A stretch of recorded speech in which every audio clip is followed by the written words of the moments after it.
Live from Talladega, Alabama at the Talladega Superspeedway. SimRacerHub.com Truck Series presents tonight the over-the-top designs 200 live from the virtual Talladega Superspeedway. 2.67 miles, the final race before the Championship 4 race next week in Chicagoland. We have five drivers really fighting for one spot tonight. It all comes down to a wild card race here at Talladega. Oh, it's going to be wild here on the high banks of sweet home Talladega here tonight. Racing it down for that one final playoff spot there in the Championship 4 at the Windy City. Going to get those hot dogs ready in 1 week's time. I believe, Tyler, after one stage here tonight, we'll be able to solidify our top three to watch out throughout this field who's left in that playoff spot. Yeah, as we look here at your playoff grid, Brady LaBeouf getting the win last week at Nashville Superspeedway, locked himself in officially.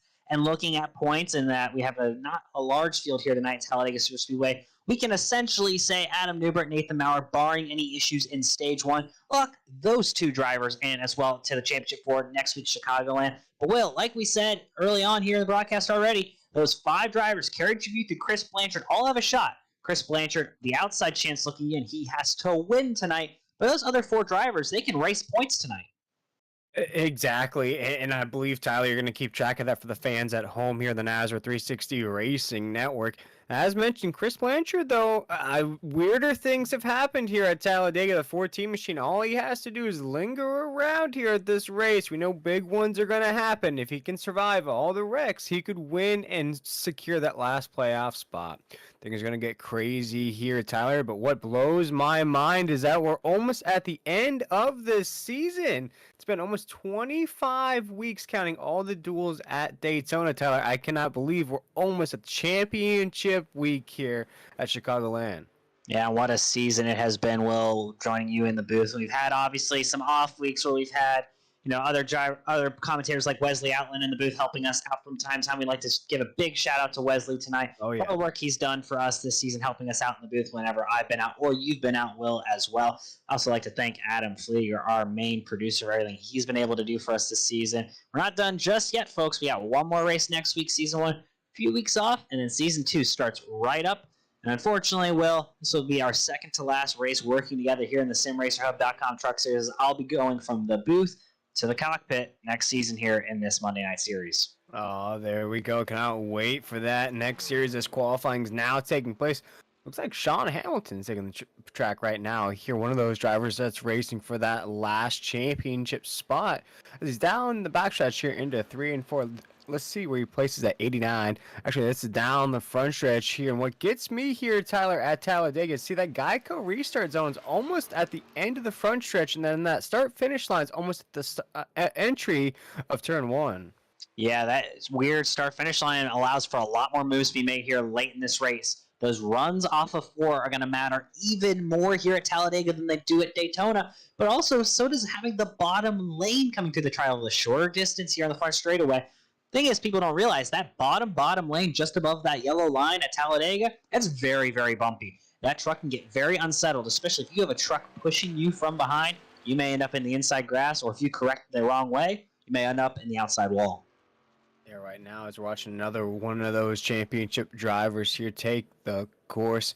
This is Kyle Hess. He's one of those drivers just a few points out of that last championship spot from Kerry Tribute and that 7 who holds it by just a point here, Kyle Hess. But he has some friends. That's one thing that we spoke about off air here, Tyler, before we went live from the NASCAR 360 Racing Network. A lot of these drivers here might have friends in those championship spots or friends in the field that want to push their teammates across the line. Yeah, one of those drivers is Kyle Hess. He has his teammate Brady LaBeouf, who just won provisional pole there with a 56 flat. Kyle Hess had qualified second. So right now you have two teammates up front with Mission 1 Esports, one driver who's locked into the championship for Brady LaBeouf, shown in green on your scoring pylon, and Kyle Hess, who's on the outside looking in. We could see those two drivers working together tonight and maybe have Brady LaBeouf help get his teammate into the championship 4 with him next week at Chicagoland. Yeah, Brady LaBeouf, last week's winner at Nashville, coming on very strong here late in this season. The boss man here, the 9 machine, here going around the high banks of Talladega. Definitely one of the drivers to watch out for here tonight.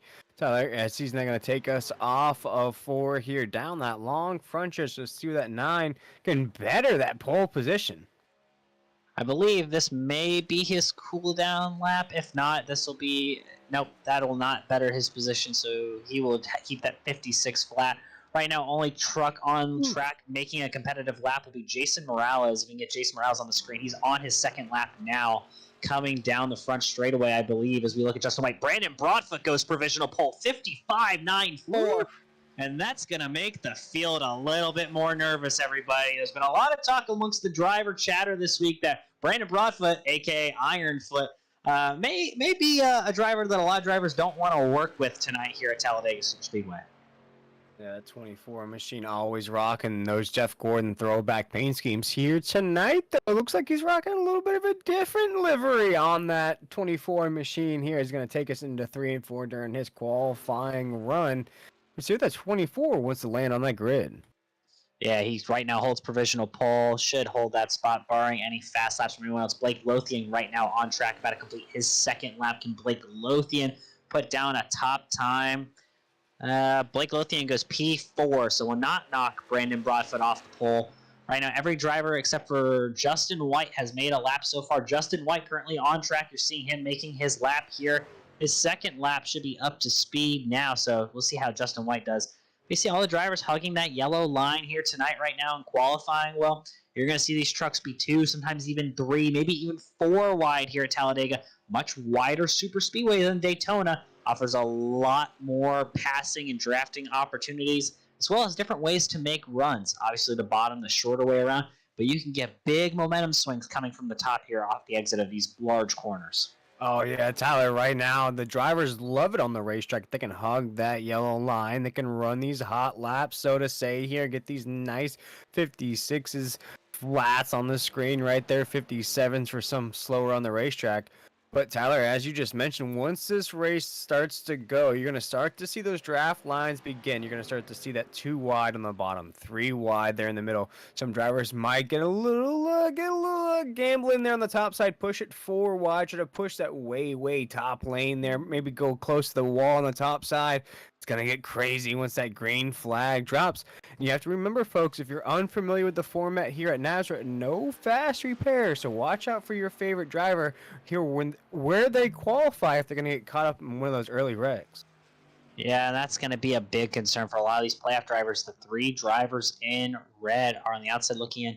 Kerry Tribute, he's in yellow right now, but he was only 1 point to the good coming in today. So watch Justin White just making laps right now. He's already done his 2 qualifying laps. So looking at that number 2 machine, Blake Lothian also just outdoing laps right now. He's already done his 2 qualifying laps.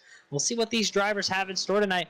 An interesting playoff driver we haven't seen yet. Chris Blanchard has yet made a qualifying lap. I think he's going to opt to start at the back and try and just keep his truck clean throughout the race. Yeah, I don't blame him here at Talladega. And taking a look at that grid, you see the 971 and Nathan Maurer, might be taking that same strategy there, lower end. For Hamilton, though, starting 12th, that might be a dangerous starting position for that 89. Yeah, it is a dangerous position being in the middle of the pack, but so is starting in 11th if you're Kerry Tribute. Really, Adam Newbert shouldn't feel comfortable in the 8th position. The only 3 drivers I think are really happy with their qualifying positions is your pole setter, Brandon Broadfoot right now, and then Bray LaBeouf and Kyle Hess 2nd and 3rd. And then I have another relatively good friend of theirs, Blake Lothian, there in 4th. And another teammate, Mission 1 Esports, with Jason Morales, my boss next season, there in 5th. So Mission 1 Esports is sitting quite comfortably there up front, with the exception of your pole setter, Brandon Broadfoot.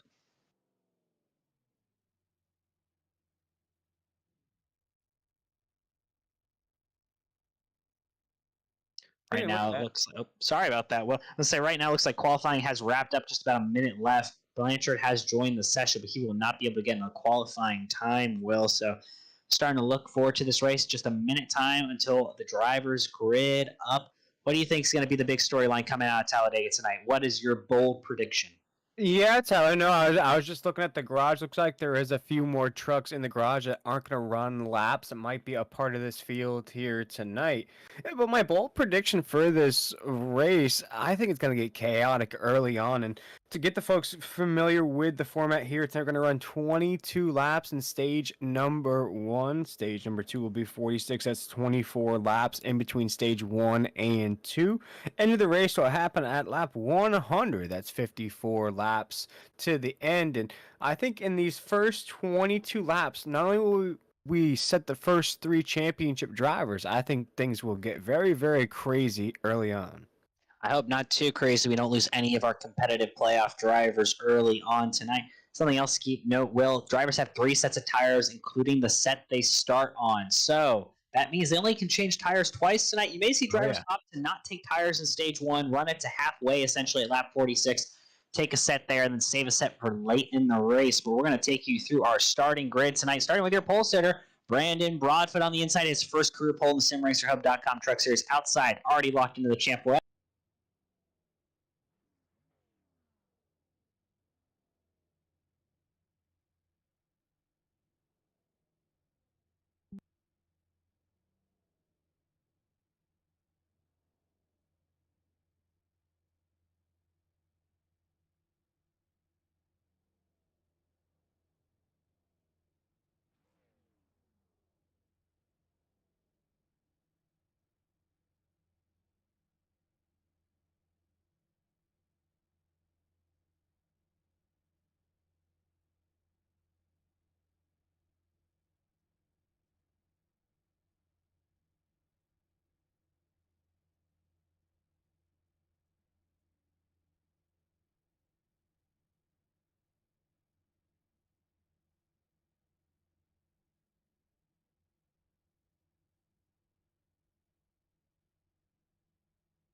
Yeah, you see Blake Lothian immediately gets to the back bumper of Brady LaBeouf and pushes him well clear. Brandon Broth at that outside lane, moving quickly early on. Kyle has stuck on the bottom. Brady LaBeouf does not want to leave Blake Lothian out by himself. He's going to stay to the outside lane for now. See, Adam Newbert's going to go all the way below the yellow line. He'll drop to the back of the field early on. Meanwhile, side by side up front, that's Brandon Broth, but Brady LaBeouf, Kyle Hess, and Blake Lothian pushing him. As they roar into the apex of 3 and 4 right now, still Brian Broadfoot on the inside right now. He has a big push though from the top side. The top side is trying to form up something here. As now we're cruising down the front stretch here. One lap in. We'll see who wins this drag race to the start finish line. Brady LaBeouf gets a great shove from Blake Lothian. Robbie Richards going to follow them on the outside, and there's Steve Barnett and Sean Hamilton in the outside lane. So 3 drivers trying to point their way in on the outside lane early on. We're seeing Justin White and Landon Price moving their way up through the field in that outside lane. But you're going to see Blake Lothian leaves Brady LaBeouf out to dry. He'll jump to the inside.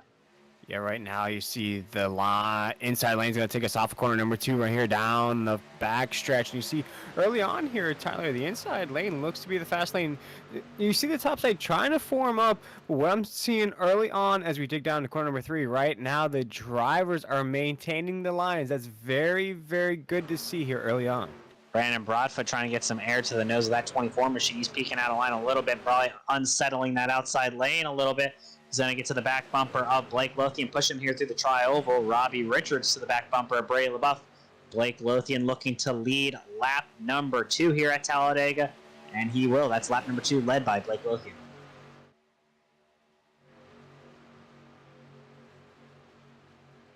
Early on right now, you see the top side still trying to form up with the boss man himself, the 9 machine trying to lead the way. You see the low side just maintaining its composure right now. Tyler here as we're down the backstretch being pushed along. Good pace being set by Blake Lothian in that 43 truck. Haven't seen the 43 in victory lane here in a long time. Might be the night here at Sweet Home Talladega. Yeah, Blake Lothian right now controlling that inside line. The outside lane got stacked up there on the back straightaway, losing a lot of momentum. Hopefully they can get a run here down the front straightaway. Seems a little bit more organized this time from the outside lane, but they only have 5 trucks. A few more there on the bottom lane. Should have the advantage. And they're going to hold serve here this time by Blake Lothian to lead lap number 3 of 100. So I almost said 200 tonight. That'll be a long race, ladies and gentlemen, but only 100 laps here tonight. 22 laps in stage number 1. 43 still maintains here on the inside. Our pole sitter, Brandon Broadfoot, and that 24 machine's going to be pushing him along here down the backstretch. You see Kyle Hess right there in the 86. Good spot for him early on. Right now, we're going to check in on the tail end of this pack. You see Sean Hamilton in the 89 right there on the top side being pushed by Justin White in the 2. Ron Hunter in the 30 there on the low side as well. Great shot here in the Nazareth 360 Racing Network as we roar off at 3 and 4. Brady LaBeouf's got a bumper full of Robbie Richards. They've hooked up a lot better this time, but Brandon Broadfoot very well in line with Blake Lothian. Brady LaBeouf gets to run on the outside this time. Tri-oval, we may have a drag race to the line, see who leads this lap. Right now it looks like Blake Lothian should lead the lap at the line.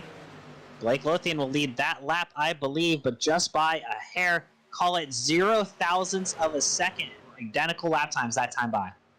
Yeah, what I love to see here at Talladega, Tyler, and I know one thing you're familiar with, you're going to see this pace. You're going to see these drivers maintaining, but what's going to happen here is the tires going to begin to wear. Those draft lines then are going to start to get broken. The driver's going to get uncomfortable. Sometimes you're going to have an unfamiliar person pushing you from behind. You're going to get uncomfortable yourself. That's what's going to cause the chaos in this race. But right now, Blake Lothian's cool as a cucumber off of corner number 4.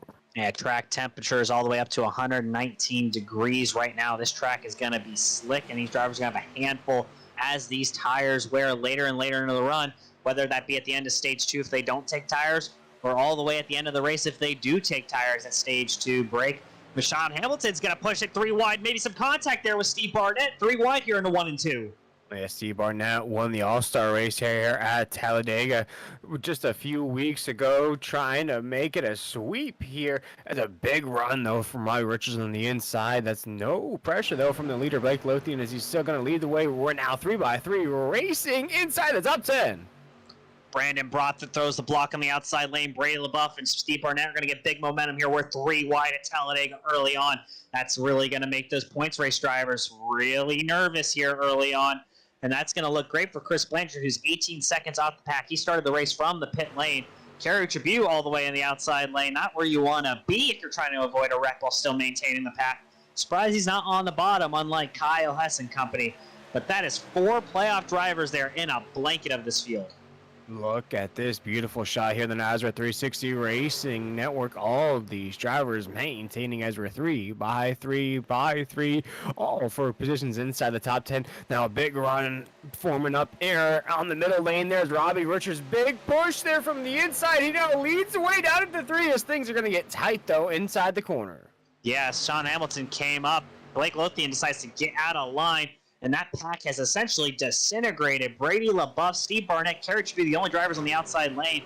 Kyle Hess is going to migrate up, but that outside line's in tatters. Call it 4 trucks on the inside, pretty organized, but no. That's that pink machine of Hunter Parsons. He doesn't want to sit in line. He'll jump out. Brady LaBeouf leads him to dry. Gets a big push from Steve Barnett. Just as I mentioned it, these drivers are getting uncomfortable. They're realizing who's pushing them along. They said, I don't want that person pushing me. I don't like them very much here in this elimination races. Brady LaBeouf now is going to wait for Kyle Hess to link up with him here on the top side into 1 and 2. Is going to cost the boss man some positions on the racetrack. But I think right now, 8 laps into this race, they're trying to go for the long haul here in this race down the backstretch. Oh, that front pack's going to get dicey again. Hunter Parsons is going to jump to the outside with help from Steve Barnett. Robbie Richards is trying to decide if he wants to block that lane. He's going to stay on the bottom for now with his buddy Sean Hamilton. They're going to hold that inside line. Meanwhile, this pack has splintered apart, but they should get back together relatively quickly. That inside lane is going to have 7, maybe 8 trucks. Nope, Blake Lothian jumps to the outside. He might try to lead a lane here soon. Yeah, 8 laps into this race, Tyler. It's interesting to see how these lanes basically dissipated early on in this race. You know, we're not even halfway through this first stage. Is that interesting to see for you, or is that just Talladega racing? It's part of Talladega racing. You've seen some of these drivers get very nervous with how the racing has already kind of gone, and they want to get out of the field. And so what they're trying to do is back it up entirely and try to get away, but then the pack splinters apart and they have to get back together because they don't want to lose that trap. As we're going to see 3 wide again, Brady LaBeouf's going to go topside with his teammate Kyle Hess all the way to that top lane. Hunter Parsons leads that middle lane with Steve Barnett trying to side draft. Looks very uneasy in that pink 15 machine. Yeah, look at all these drivers here trying to play spoiler. We have 2 drivers on the outside looking in. Then we have Justin White and the 2 who's not even in the championship hunt, or Parsons, or Broadfoot, or Barnett in the 42. We have to go all the way down to the 7th position. Kerry Tribute in the 7 is the first championship driver right now. 10 laps in here, halfway through stage number 1. And that outside lane's going to stack up there. Brady LaBeouf's going to have to check up big time. Meanwhile, Hunter Parsons maybe slowing that lane down a bit by trying to side draft so much. Trying to pull those inside trucks back is not working right now, and it's affecting Steve Barnett's ability to get to his bumper. Meanwhile, that inside lane, 2 playoff drivers point racing tonight. That's Robbie Richards and Sean Hamilton, 2 drivers who are excited with the proposition that they have so far. We're on lap 10, though. We're going to lap 22. End of lap 22 will mark the end of stage 1. Still out front, though, it's going to be Robbie Richards, Sean Hamilton, Justin White leading that inside lane. Side-by-side battle for 4th there. That's Hunter Parsons and Brandon Broadfoot. Then you have Steve Barnett, Ron Hunter behind him. Kerry Tribute and Brady LaBeouf along with, I can't tell, that's Jonathan Wiley and that 00 machine behind them. Drivers getting very antsy early on here as the pack still splinters apart a little bit more. Yeah, 11 laps into this stage number 1 here. And I think drivers are realizing, Tyler, we only have 2 races left in this season. Whether you're a championship driver or not, you still want to win this race. No better race to win than here at the high banks of Talladega as we're roaring down the backstretch. Yeah, drivers want to win. They want to get a big check. They want to get some of that money. And they want to get a victory lane interview with us, Will. That's what the glory is all about tonight. Getting that victory lane interview, but for some of these drivers, the glory is about making the championship 4.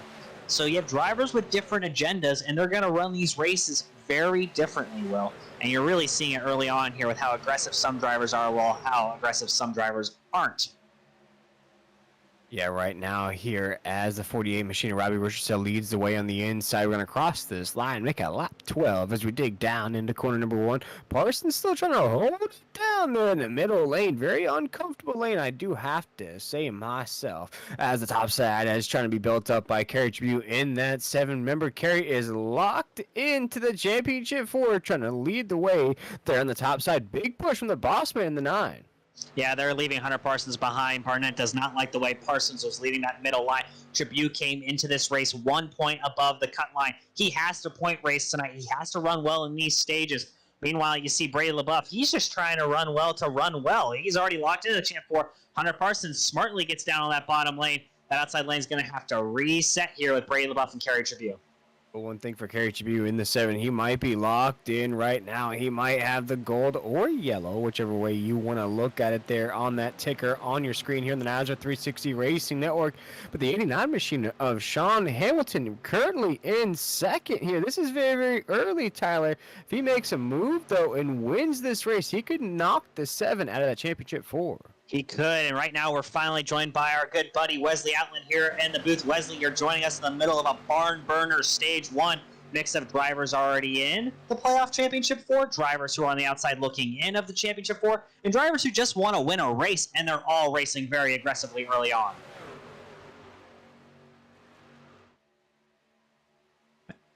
Believe some small technical difficulties with our co-host Wesley Allen. He'll be in the booth shortly, but he is coming into a great race here. Oh, you're here, Wesley. I am here. Believe it or not, I'm finally here by the grace of God in 20 minutes of patience. What can I say?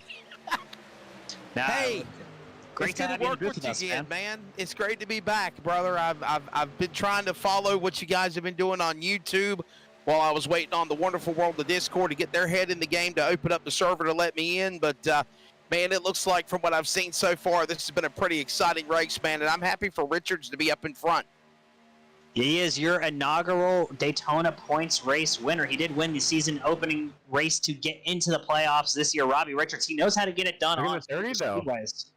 Look at the 30, though, on the middle side right there. Ron Hunter, where did he come from, guys? Trying to lead a charge now from the middle lane, being pushed now from Hunter Parsons. And that all-pink machine, the 30, trying to lead some laps here at Dega. I'll tell you what, this guy in the 30 truck, guys, I follow him a lot of the Northwest Racing Series with another iRacing group that I broadcast for the last about 4 years. He used to just tear trucks up from the floor up virtually. He'd always hit the escape button and start over, but man, he has come a long way, and definitely he's got a surprising run going for him right now in the top 5. Yeah, driver from the outside looking in just to get a win and also competing for prizes for those non-playoff drivers. That's Ron Hunter trying to get that 17th points position because those do pay out as well here in the NASCAR Family Racing Networks of leagues we have here. But, man, these drivers are very dicey. And we're getting into that point in the run, Wesley and Will, where we're going to start seeing these trucks slide more. They're losing grip. Track temperature well over 110 degrees here in the Talladega sun. These drivers are going to have their hands full later on in these runs.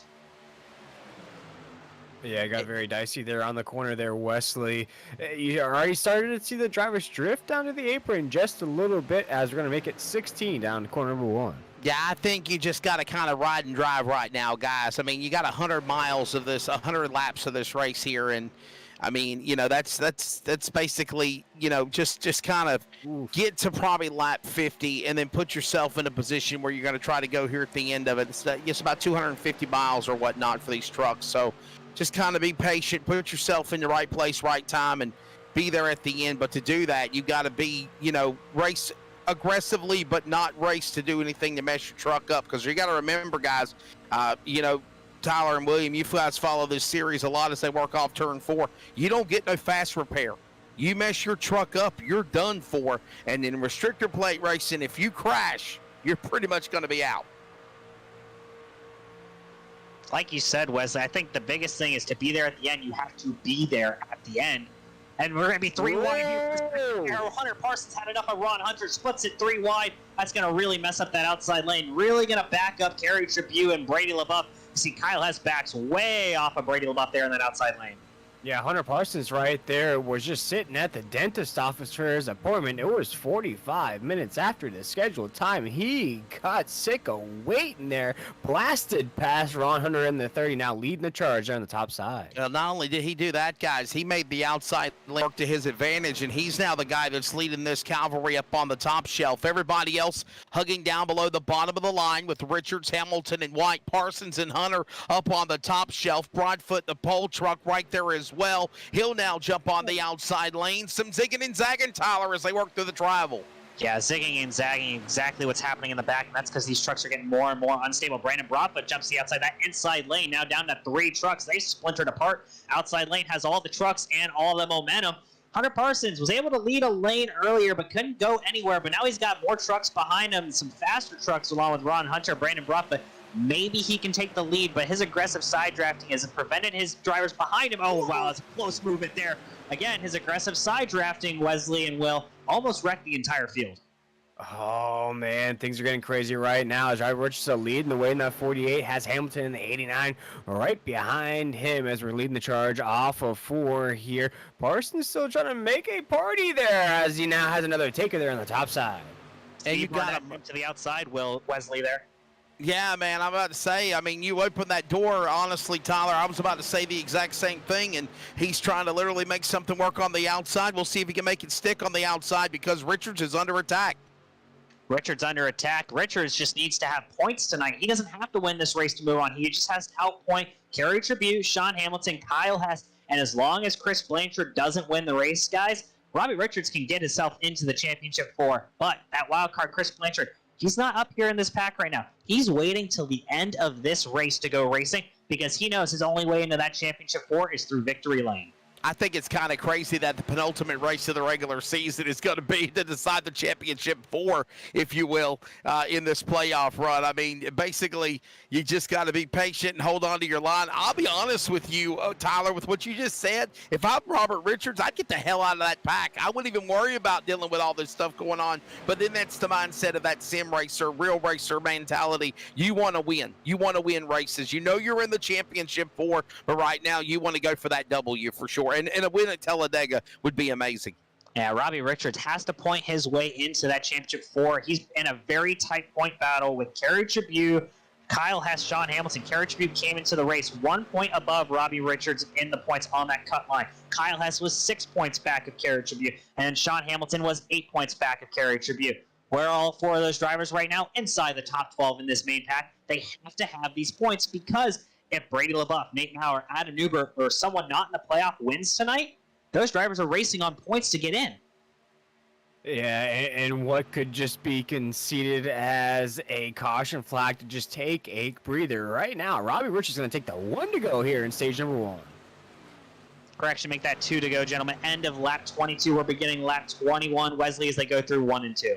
Yeah, everybody right now minding their P's and Q's as we mentioned, 2 by 2, working the lane off the turn number 2. It's now going to be Richards on the bottom, Hamilton right there in tow with him, Barnett and White now. Some of these drivers making moves on Parsons as they go to the back straightaway. They'll come to 1 to go in stage 1 as they go to 3. Jonathan Wiley in the wall there. Will Landon Price gets to the back of Steve Barnett. Hunter Parsons keeps him 3 wide here through 3 and 4, Will. Ooh, that's making me nervous to the 527 there on the top side all by himself. You saw a little bit of the wiggle there.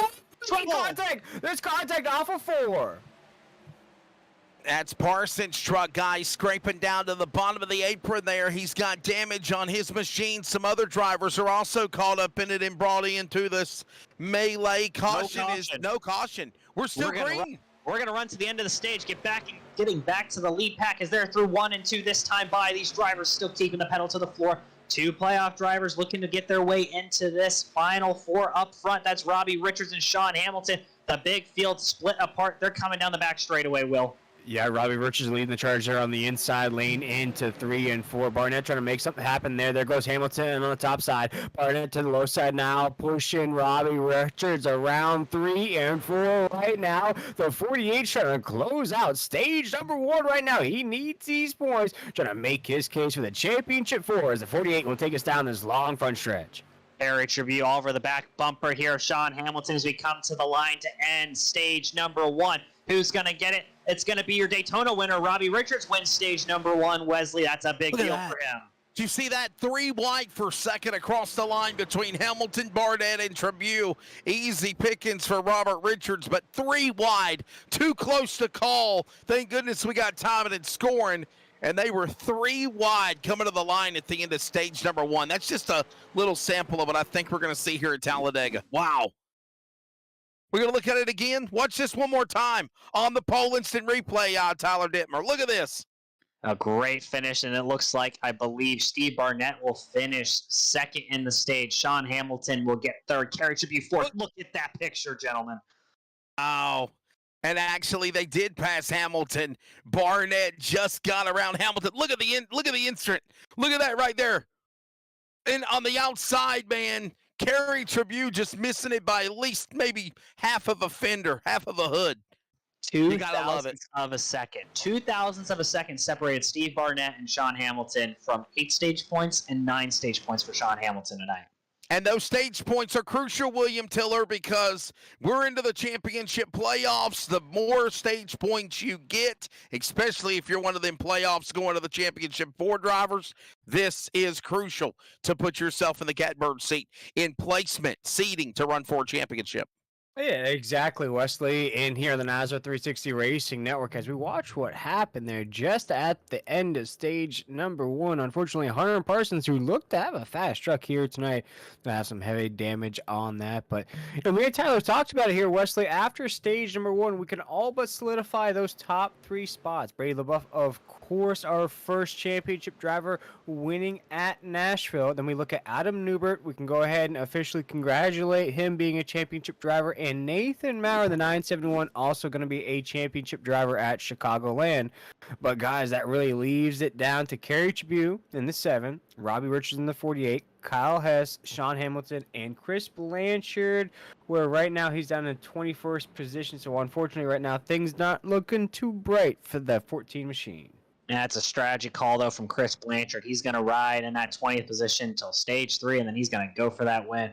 Get back to live action for pit stops here at the end of stage 1. We'll take a quick 30-second break, and then we'll be back with you guys for more broadcasting action. And we'll give you a rundown on where those 4 points drivers stand here after stage number 1.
Back live here after stage number 1 in the over-the-top designs 200 here. And let's go back to those point standings that we were talking about here pre-race. We have a little bit of updates, maybe not on the screen, but I'll talk you through the updates after stage number 1 tonight.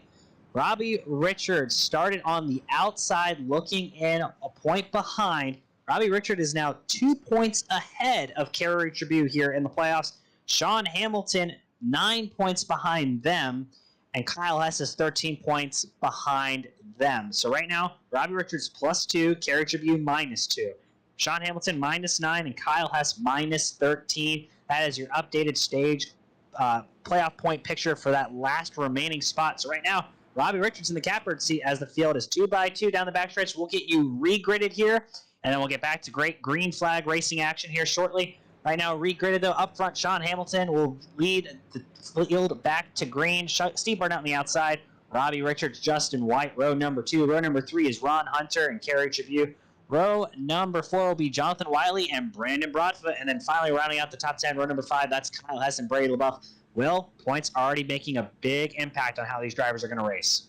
Yeah, looking down the grid a little bit more, you see the money man himself, Adam Newbert there in the 11th. Jason Morales there in 12th, right there in the 5 machine, having a good run here tonight. 13th, Tyler Daniels in the 95. Dan Hagan in the 39. 14th, Chris Blanchard in the 14 machine, sneaking up the grid a little bit, up to 15th. Ryan Chu in the 51. 17th, Blake Loth in the 43. 18th, Nathan Ryan in the 971. 19th position, rounding out our top 20 is Justin Lumpkin in the 18. Yeah, remaining drivers in the field, that's Raul Meza, Brandon Bullock. Landon Price, a lot of damage. He is several laps down. Brandon Bullock is also a lap down. Looks like he picked up some damage there at the end of stage number 1. Sean Hamilton, though, leading the field of green here to start stage number 2. He starts this stage 9 points out of a playoff spot. He's got to beat Robbie Richards and make sure Robbie Richards is nowhere near him at the end of this thing. Same with Kerry Tribune. Kyle Hess on the outside looking in. Can't be in a big hole anymore. He's got to go racing here. Sean Hamilton leads the field of the green. We hit the restart zone. Mario the Flagman waves us. Stage number 2 underway here in the over-the-top designs 200. They'll climb the banking on the restart, back off into turn number 1 and 2. It's Hamilton on the hole shot. He'll pull down to the bottom. Barnett now hugs right there to the outside lane. Richards will follow. Hamilton now puts that truck to the bottom of the speedway. Justin White, Kerry Tribune, all of them now going to take about a lap to come to full song. William Tiller, they work their way to the back straightaway. Hamilton still stays to the bottom. Richards still trying to power back to the lead as they work the 3. Yeah, Hamilton exactly where he needs to be right now in this race on the low side of the racetrack, lead no way though. He has Barnett in the middle side, the winner here at this all-star race in Talladega just a few weeks ago here as we roll off of corner number 4. Tyler, you see the top side trying to be formed there with the boss man himself and Kyle Hess. Top side, make it 3 wide. Brady LaBeouf, Kyle Hess going to put the field 3 across here if they can get the run down the front straightaway. Can't do it this time. That's Landon Price, that last truck there, I believe, on the outside. No, that's Jonathan Wiley, correction, as they work towards Wesley Outland there in 1 and 2. Back in the middle of the lane's going to be Barnett's truck. He'll now have some company on the bottom, and Sean Hamilton. Hamilton will now carry Richards on the bottom as well. All these drivers now start to get unorganized. Now they fan back out 2, 3 wide. Outside lane starts to come to work. Pushing to the bottom is Hamilton. He's got a bump from Richards. Behind him in tow is White. They work the 3. Yeah, Hess still trying to lead. Beautiful. Big wreck. Kyle Hess involved. Steve Barnett, Brady LaBeouf, Ron Hunter, all involved. Kerry Tribune involved. That's 2 playoff drivers with huge damage early on here at Talladega. What just happened, boys? We have disaster here early on in stage number 2. We might have huge championship implications. Let's watch here on the Nazareth 360 Racing Network. Wow, what did we just see? Guys, it all started right off of me down the back straightaway. I could start to see there was a little bit of an organized pattern happening. Barnett and some other trucks were just starting to maybe get antsy to make a move. And as they work their way off the super stretch, going to that 3rd turn, Tyler Dittmer in front of, or William Tiller actually in front of you. Barnett zigged when he should have zagged, shot up the racetrack, and then it blocked the path and took out a whole bunch of drivers in this draft of the pack in 03. Oh, man, we were just talking about that. Barnett in the 42. Wow. And honestly, he had some help. Kerry Tribune kind of gave a little shot there to the 42 of Barnett, so my apologies. I don't want to say that he's the culprit. So, man, oh, man. So if we could, to our producer there in the booth, if we could rewind this tape just a little bit here. And Tyler, if we could take a look at this field, that's going to be, the driver list involved in this accident. You look at Barnett in the 42. Look at the championship implications that just happened here. You're going to start the tape just a little bit. Of course, you're going to see Barnett's going to have impact there. Tyler, you look at Kyle Hess, there's going to have impact as well. This is the view that's going to end Kyle Hess's season. He is significantly down on power. You're going to see Tribute gets to the back of Barnett when the truck is lightest entering the corner and straight to the outside wall. Kyle has nowhere to go. He'll hit the outside wall. Kerry Tribute will get hit by multiple trucks. Brady LaBeouf thankfully already had the win. Yes. Wow. He's going to hit the wall a ton right here in front of Kyle Hess. Watch right here, ladies and gentlemen. You're going to see someone come up and Brady LaBeouf hard into the outside wall. You know, William Tiller and Tyler Dittmer, there's a rule in the world of restrictor plate racing, and I've been at Daytona and Talladega for both, and then the consensus is always in the pit area is do not bump draft going into the corner, and that's basically what just happened. A tandem draft, a shot from Kerry Tribute into the 42 of Barnett, and, you know, maybe some bumping on the straightaways might be allowed. That's a given, but to do it inside the corner, diving into that third turn, he shouldn't have went for that move, especially at this outcome of the race being only 30 laps into it. If he would probably go back and do it again, he'd probably say, I'm sorry. But look, the outcome is even he put himself in harm's way and damaged his truck also. And it's just heartbreak there for all these guys involved like Barnett, Hess, and others.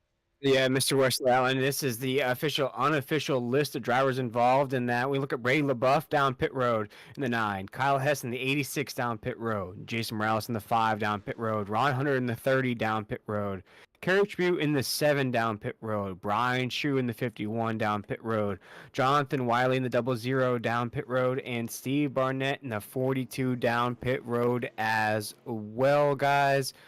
Wow, we're not even halfway through this race, and things are already up in the air here in Sweet Home Talladega. Yeah, just absolutely a rough way for Kyle Hess and Kerry Tribute to end their seasons. But when you look at it, really no one else to blame for Kerry Tribute but himself for putting himself in that position. Bumping into the corner, like you said, Wesley Outland, is just something you can't do, especially in these trucks where the back end gets so light on corner entry. It's just so difficult for these trucks to be able to control it. He's going to be significantly down on power. Yeah, I mean, bottom line, you know, it's one thing to bump draft on the straightaways, and even that outcome doesn't even turn out to be the way that you saw here in the corner. I mean, you even get a chance of a big wreck on the back stretch or the front straightaway, but definitely in the corner. I mean, you're doing what you need to do to put your chess pieces in play to try to prepare for checkmate to be there at the end for the payout window. Lap 99 is when you need to start making moves like that in front of you, William Tiller, not on lap number 27. And in doing so, a lot of drivers, contenders, championships hopes are dashed because of what just happened here. Yeah, most definitely, Wesley. And I think now all eyes go on to 2 championship drivers still inside of that top 10. And right now it's Sean Hamilton in the 89, who's our race leader, and Chris Blanchard in that 14, who, Tyler, you spoke about earlier, was playing that long game. Now, all of a sudden, that strategy has now been fast-forwarded as now the 14's inside the top 10. Yeah, that field got a lot thinner, a lot more quickly than he was expecting to. And this is his time. He has to start putting himself in position. We've seen a lot with the trucks in recent years on iRacing that you don't get as big of a runs as you used to. You can't make moves from as far back in the field as you used to be able to. You can start putting yourself in that top 10 earlier on, especially with how thin the field is getting. You can't afford to lose that lead draft, Wesley. You see Chris Blanchard, he was going back in the 20th position. Well, now he's thrust up here inside the top 10. Well, we'll try this again, obviously. And if you're any of these guys that read that pack, you'll know not to make that mistake again. And as I said, I'm not saying that what he done was bad. It's just too early. It's too early to make a move like that. And I'm sure that there's already been conversations between Kerry Tribute and Barnett. And obviously Kerry Tribute gets the Steve Barnett gets the short end of the stick because he's 2 laps down. Kerry Tribute is ironically still on the lead lap in the number 7 truck, or he's actually fell a lap down. And there's Hess again, as you said, his championships hopes are dashed. Guys, long way to go as we get ready to go back to the Geico restart zone. William Tiller or Tyler Dittmer, I'm sorry. You got to be patient. You need to be here at the end. We don't need to have something like this happen until about 5 to go. Yeah, and I think maybe these drivers are going to heed that warning here. Back up front, though, the two drivers who really are now point racing each other alone. Sean Hamilton, Robbie Richards. Sean Hamilton will lead the field. So the Geico restarts up. Barria Flatman waves the green. And he's off like a rocket. This field's already starting to splinter apart. You're seeing some damage already affecting a lot of these trucks. Very spaced out here on this restart, not very tight 2x2 like we've seen in the past. They'll take another lap or so before they get back to speed, and definitely minding their P's and Q's this time on the restart. Inside lane gets the jump. That's going to be Richards now. He licks his chops as he's the new man up in front. Everybody now in tow. Sees Hamilton jump out of line, and Hamilton goes spinning. Hamilton spins. Broadfoot, somebody got through it. Other trucks now getting collected, and just as fast as all this goes on, the 89 to Hamilton made a move, got a little too anxious, obzealous, if you will, and spins the truck out. We still stay green, William Tiller, as they're working their way to you in the 3 and 4. What is happening? Mr. Wesley out in here. Sean Hamilton, the 89 machine, our race leader just a moment ago. Is that going to get close and comfy there with the inside wall? Just chaos here, Tyler. Things are just unraveling fast here in Sweet Home Talladega, and that looked like a push from Parsons there from the back and just sends the 89 there into the wall.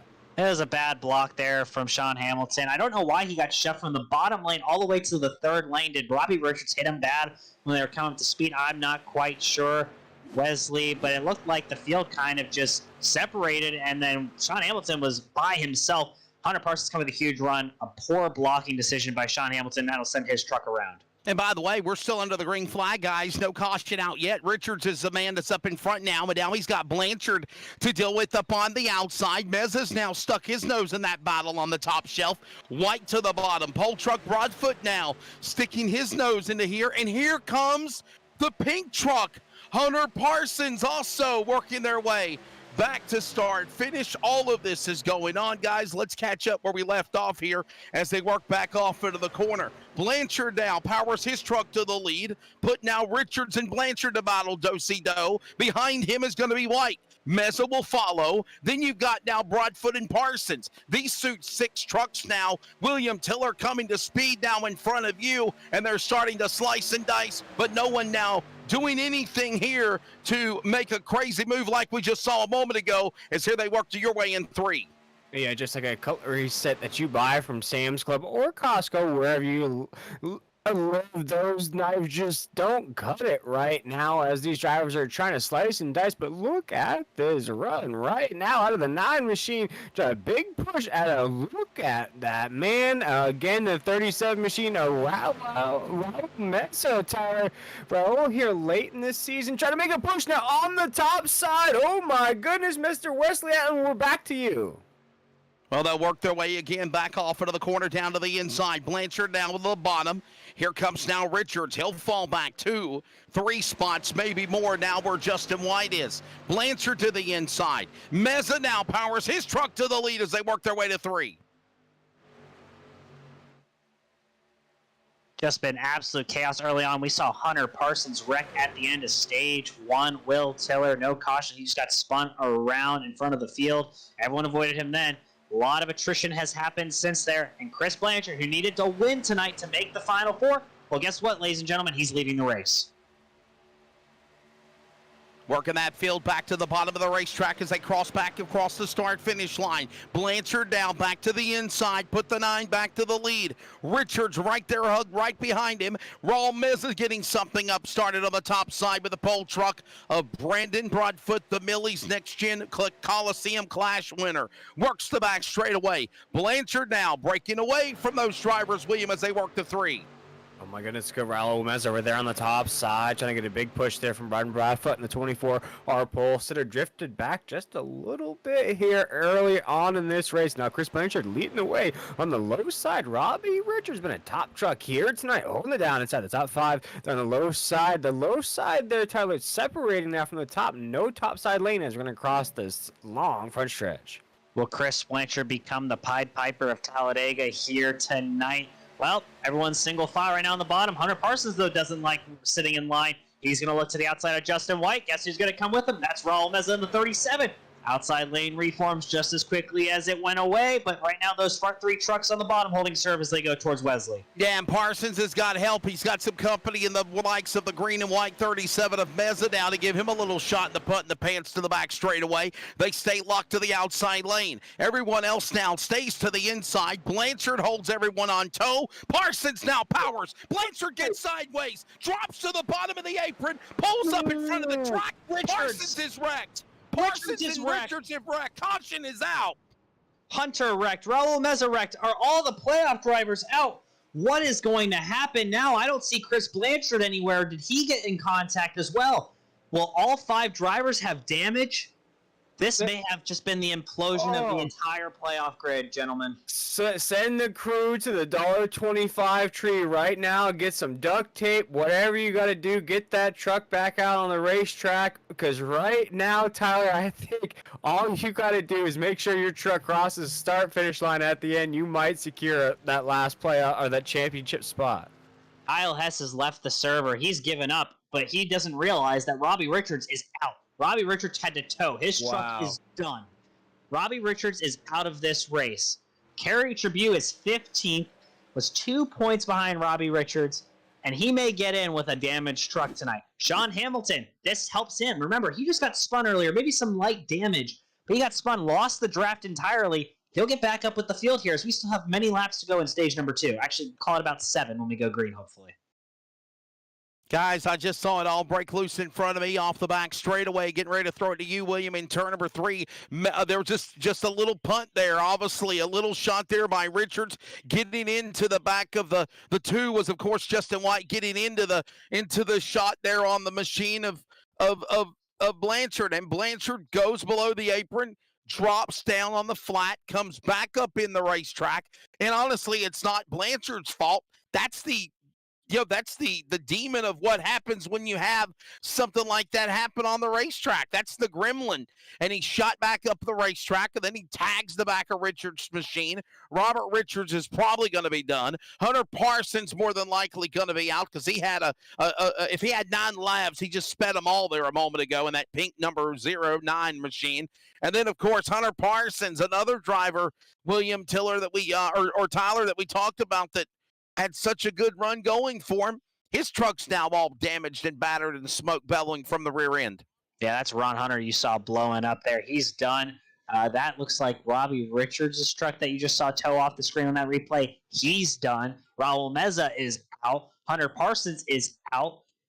Kyle Hess is out. Steve Barnett is out. Landon Price is out. Who's left? Kerry Tribune's down pit road for more repairs.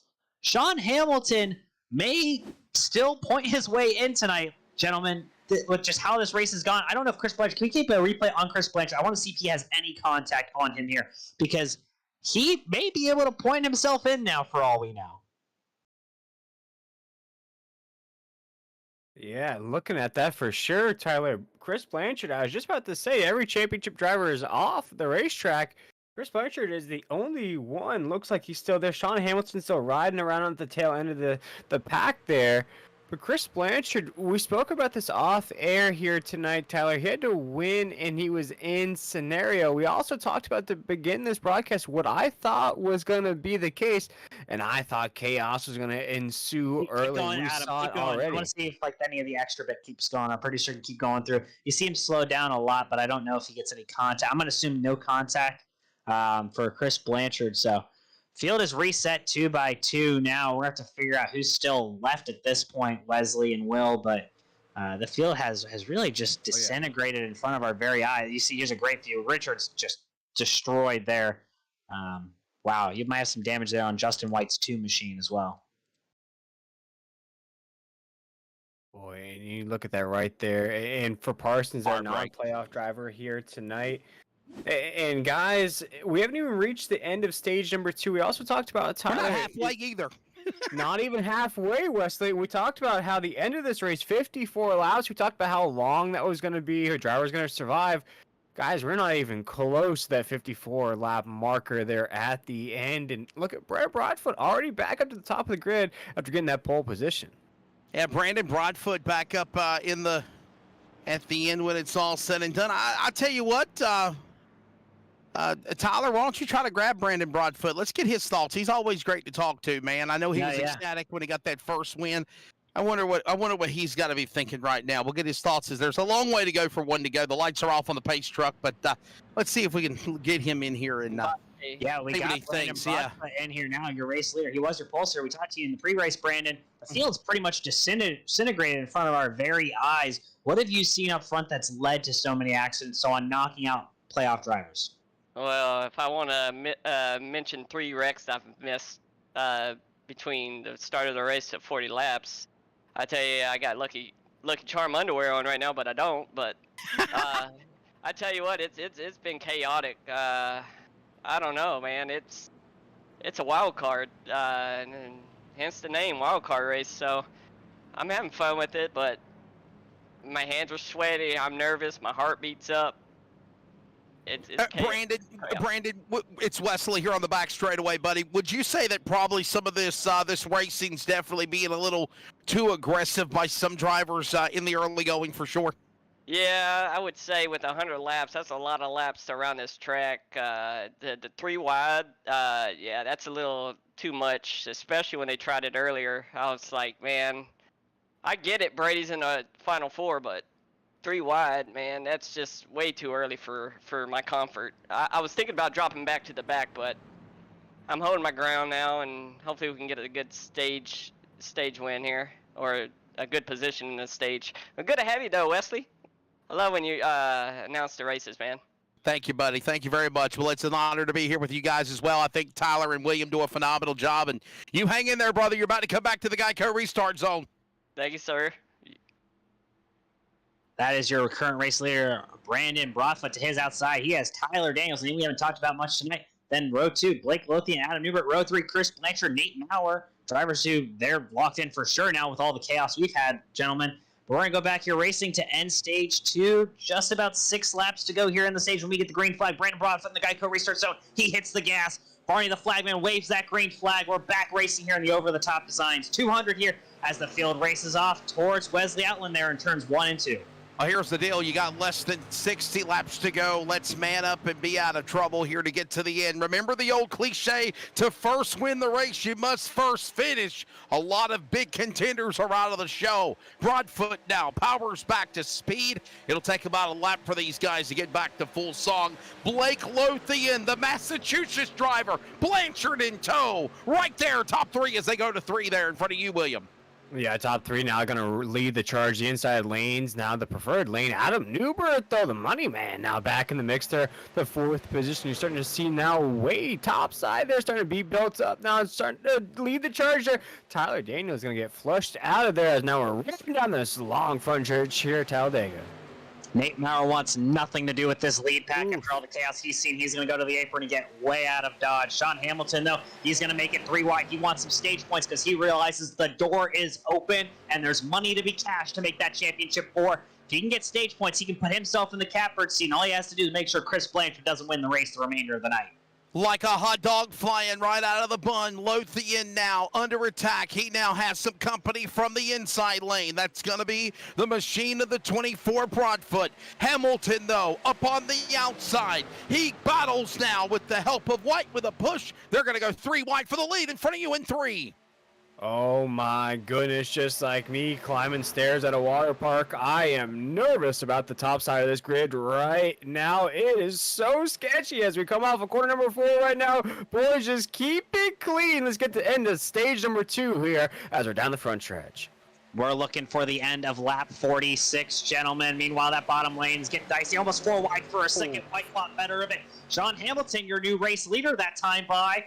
Guess what, ladies and gentlemen? That would be a huge upset for him, and he'd put himself inside the championship 4 with a win. Yeah, no doubt about it. Hamilton and White now trying to get something organized up on the top side. Also, Jonathan Wiley will stick it up in there on the top and make it now 4 trucks up on the top shelf for the safer barrier.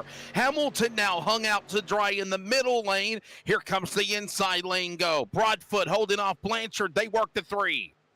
As I'm becoming more and more nervous of whether or not we're going to make it to the end of stage number 2 under green, guys. Things are getting crazy right now as Hamilton has to check up there on the middle lane there. That's Bullock there in the 17 machine, but all things are calm, cool, and collected at the top side as the 24 is still leading the way.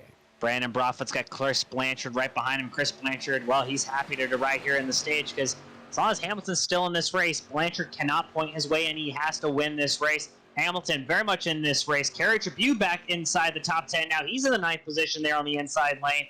Jonathan Wiley up there around the 5th position in front of Sean Hamilton. Tyler Daniels, a name we haven't heard from much. Brian Chu, a name we haven't heard from much, is there with Will in the back. 3 trucks there make their way to the back straight away. They break out of line just a moment. Hamilton will. And now you got them where they were single file fight were 6 trucks. Now they're door-to-door wheel back off of 3. No, you got it, Wesley, right now as things are getting more and more dicey here in this very, very tight pack as we're still racing there on the inside lane. Still no pressure, though, for Brian Broughtfoot in the 24 machine, so leading the way down the front stretch. Meanwhile, still Brandon Broughtfoot, no company yet on the outside. But, oh, wow, Justin White, tight side draft there on the door of Brian Chu. That's going to be 3 wide behind. Sean Hamilton goes to the outside. 2 laps to go here in stage number 2. As they go back towards Wesley in turns 1 and 2. The Ricky Bobby truck of Brandon Broadfoot stays hugged to the bottom of the double yellow line. Hamilton got loose for a moment, drifted up and behind the back of the tailgate of White's machine. They'll go 3 wide behind the top 4. Broadfoot, Blanchard, Chu, Brian Chu now to the 3rd spot. Tyler Daniels will follow. As they work to 3. If we're nervous and sweating, only imagine what these drivers are feeling behind the wheel of these trucks here tonight, as now we are single file line all the way around 3 and 4 right now. We're going to get the 1 to go here in stage number 2. Look who's there in that 5th position. That's Kerry Tribune. He can't get up in front of Justin White, Sean Hamilton. They're tandem drafting down the front straightaway. They get a big, big push here down the front straightaway. They get 1 to go here in stage number 2. White and Hamilton, they're going to look for the race lead as they go towards Wesley. Final time off into the corner in stage number 2. Points are up for grabs, and White's licking his chops, ready to pounce on them. Broadfoot down to the inside. Blanchard throws the block. He stays to the inside. Now Chu goes up, and he loses ground. Hamilton and Daniels will reel those machines in as they shut the door on Hamilton. He about slapped the safer barrier. He runs down White as they bob and weave for the final time in stage 2 to 3. Those two. Yeah.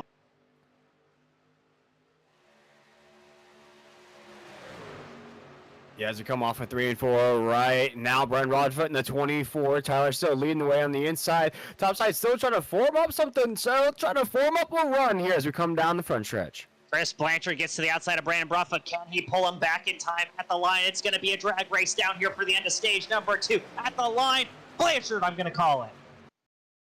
Blanchard will get it done, it looks like, as they work back off into the corner. Look at Blanchard, and now they await the caution flag. How about this, guys? What a crazy stage 2 for Chris Blanchard. He was in the penthouse to the outhouse, now back to the penthouse again. That's a nice way to describe it.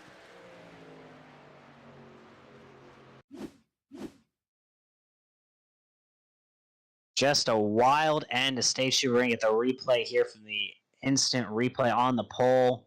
Sponsored here. And we're going to look at this end. It was 0.06 of a second coming across the line between Blanchard. Wow, look at the queen. That was just as close as you can get. Call it a front fender. Yeah, gentlemen, and for Blanchard here, that's exactly what he needs to keep doing. We've spoken about it a few times here tonight. He needs to win and get in. So a long way to go here, but with a big stage victory right there. And boys, we're ready now for stage number 3. If you're going to get aggressive, now's the time to do it. Not the first 2 stages. Stage number 3 is when you're ready to make that run to put everything into place to go to the win. Put yourself at the payout window for the pay of the purse money. But not only that, decide who's going to go to the championship for the race finale coming up next week. And I'll tell you what, this right, and this is the reason Tyler Dittmer and William Tiller, I told Brady LaBeouf when he asked me about doing the race at Talladega, I'm like, bro, I love Talladega. I love restrictor plate racing. I just love the strategy that comes along with it. And I think we're going to set ourselves up, William, for definitely Tyler Dittmer, a crazy race here when we settle in for stage 3 at the green. Yeah, we're going to take a quick 30 to 45-second break as these drivers have come down pit road, get fresh tires and fuel, and we'll be back, and I'll give you a quick update on your remaining points battle between Sean Hamilton and Kerry Tribute. And Chris Blanchard, maybe was that a preview of something he needs to do later on tonight on the last lap to win and knock himself into the playoffs? We'll have to wait and see. We'll be back after about a 45-second minute break.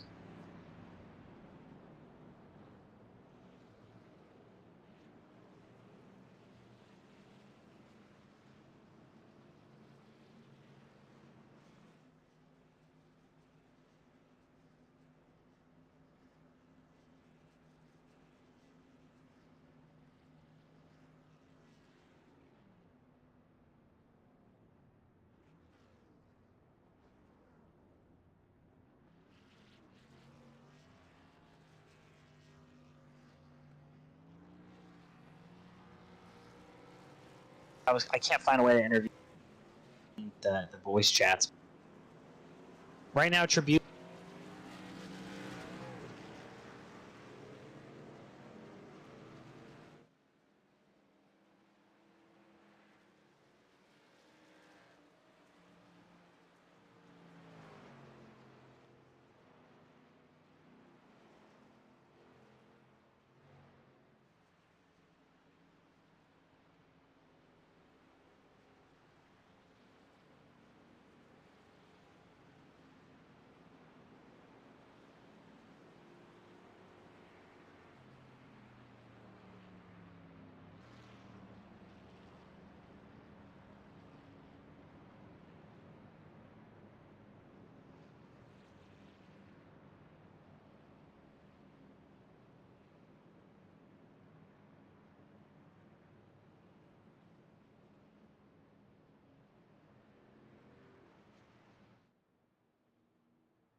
We're back live here in the Over the Top Designs 200 in the SimRacerHub.com Truck Series. And ladies and gentlemen, we're going to look at your playoff grid.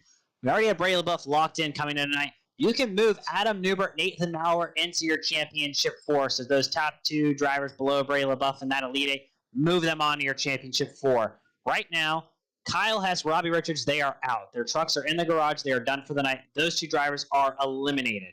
Looking at the points battle, Kerry Tribute is 10 points ahead of Sean Hamilton right now. So right now, Kerry Tribute is penciled in that last championship four spot. Sean Hamilton is 10 points out, but Chris Blanchard, your stage 2 winner, we saw him practice that move that he might use again on that final lap. He wins. He knocks out Tribute and Hamilton, and this whole point is mute. But Tribute tonight can lock himself in just by finishing above of Hamilton and Blanchard not winning the race, ladies and gentlemen. Wow. I mean, Tyler, what more can we ask for? A 20-week regular season. We're coming down to the final 2 races of the season. Things are so crazy, so chaotic here. We're not even in the final stretch of this race where even more chaos, even more calamity is going to play out here in the NASRA 360 Racing Network here. And this is a full booth here tonight, guys. And this is myself, William Taylor, Tyler Dittmer, of course, and Wesley Allen. And guys, I think I know why they put 3 of us here in the booth here tonight. It's been nonstop action from the drop of the green flag. It really has. And, you know, the selling point here, guys, is you got the 3 drivers that are 1, 2, 3 in the NASRA Sim Racer Hub truck points. Obviously, they deserve to go there. They've done it. They paid their dues. But that final spot up for grabs, don't count out Sean Hamilton.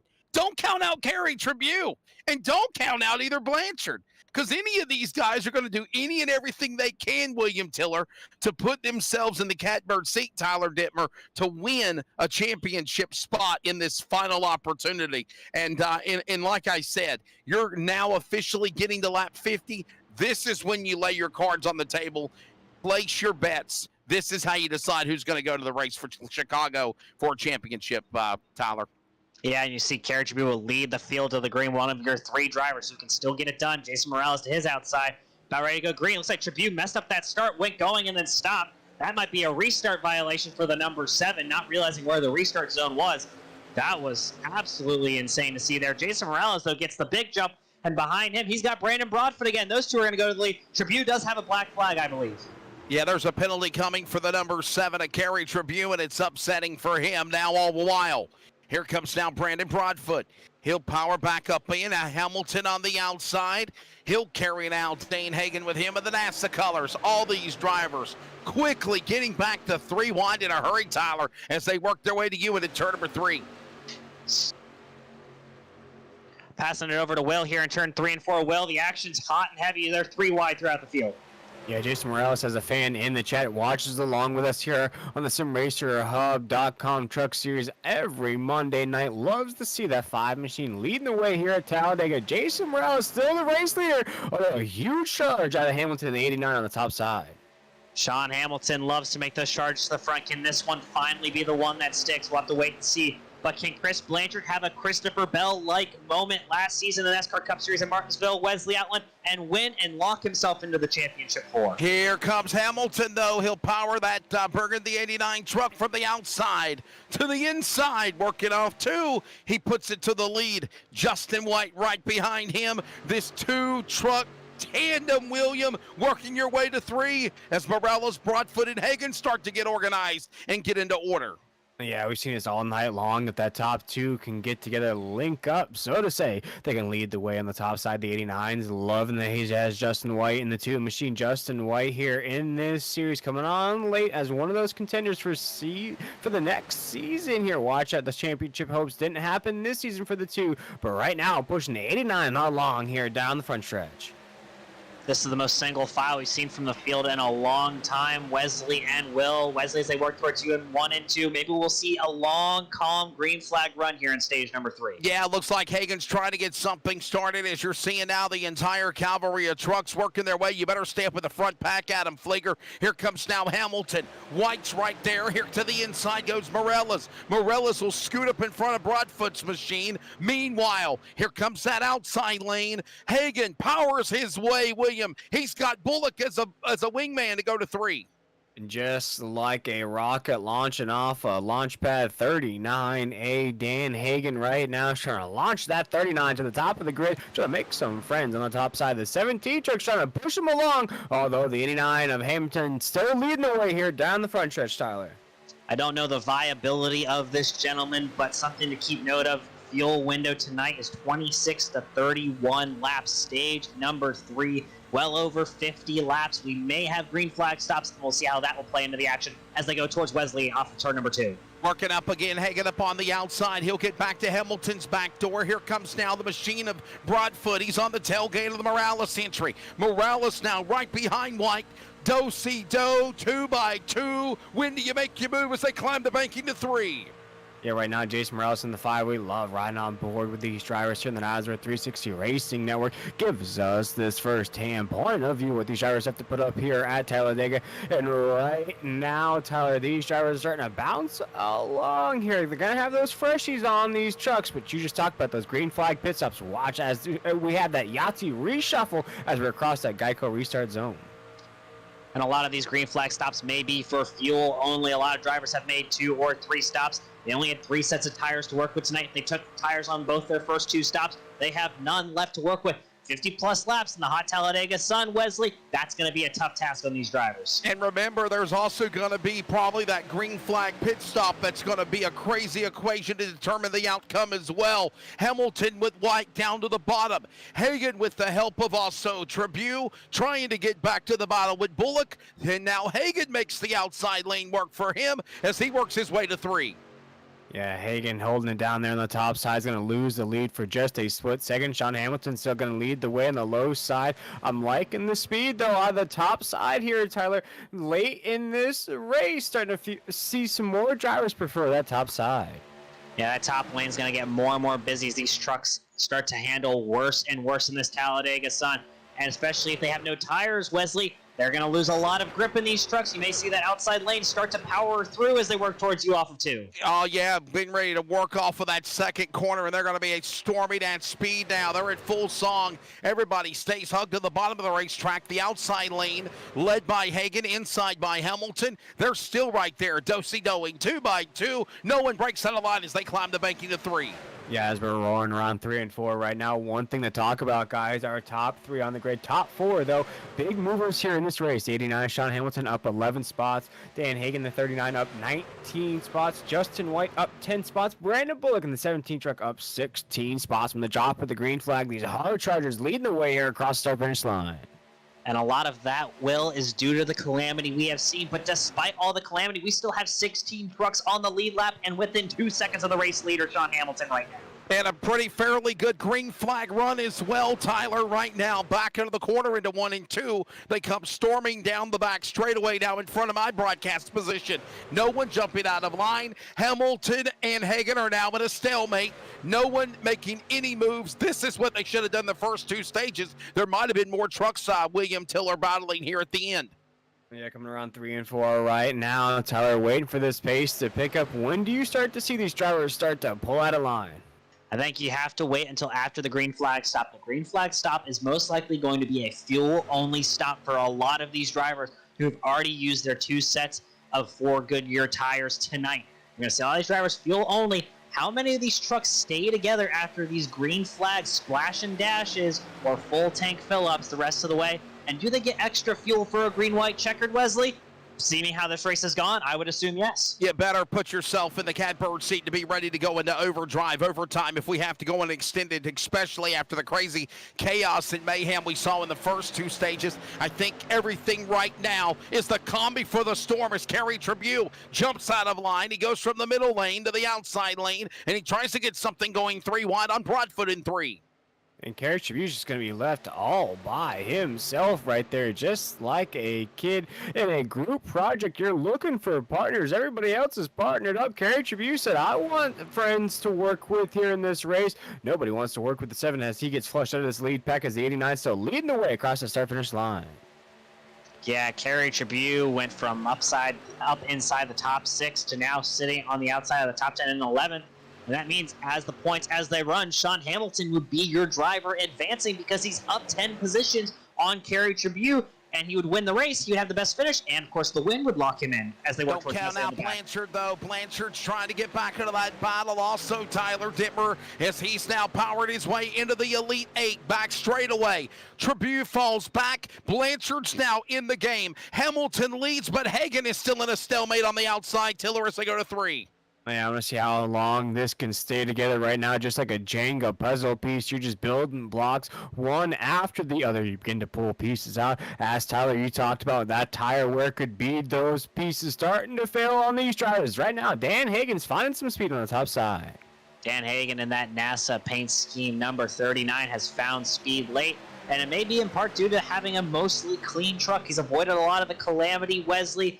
Meanwhile, though, Sean Hamilton has been involved in calamity, and he's up here leading that inside lane, Wesley. And Blanchard just kind of being a stalled kitten down there to the inside, ready to make his move. But right now, he's on pause. He's ready to pounce, but win. Down the back straightaway. Hamilton stays to the double yellow line. He's got Justin White right there with him. Hagan now outside lane with a push there by Bullock. He'll power to the lead to the outside in the corner with the help of Broadfoot as well. Yeah, top side, though, dissipates right now around the apex at 3 and 4. You saw that, everybody. That's going to kill the speed on the top side. See, the inside lane right now is going to roll.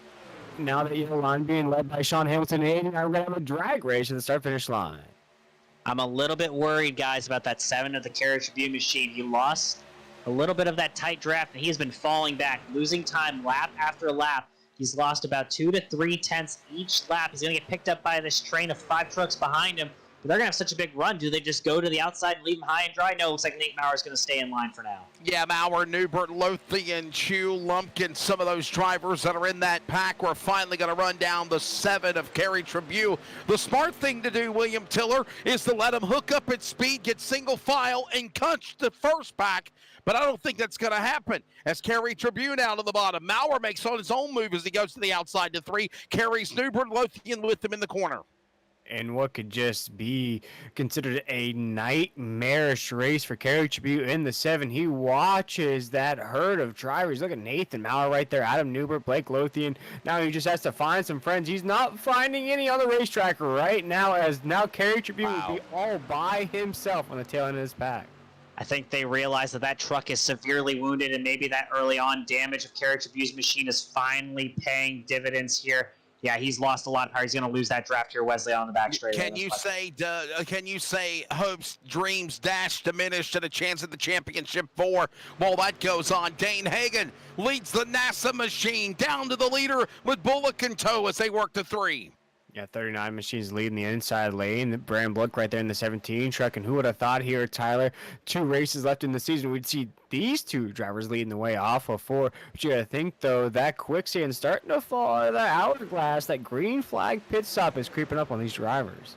Yeah, like we said earlier, 26 to 31. We're at about 38 to go as they cross the stripe this time by with 62 laps complete on lap 63. Wesley, I'm expecting pit stops anywhere in the next 15 to 20 laps. Most likely you'd want to see drivers split this stage in 2.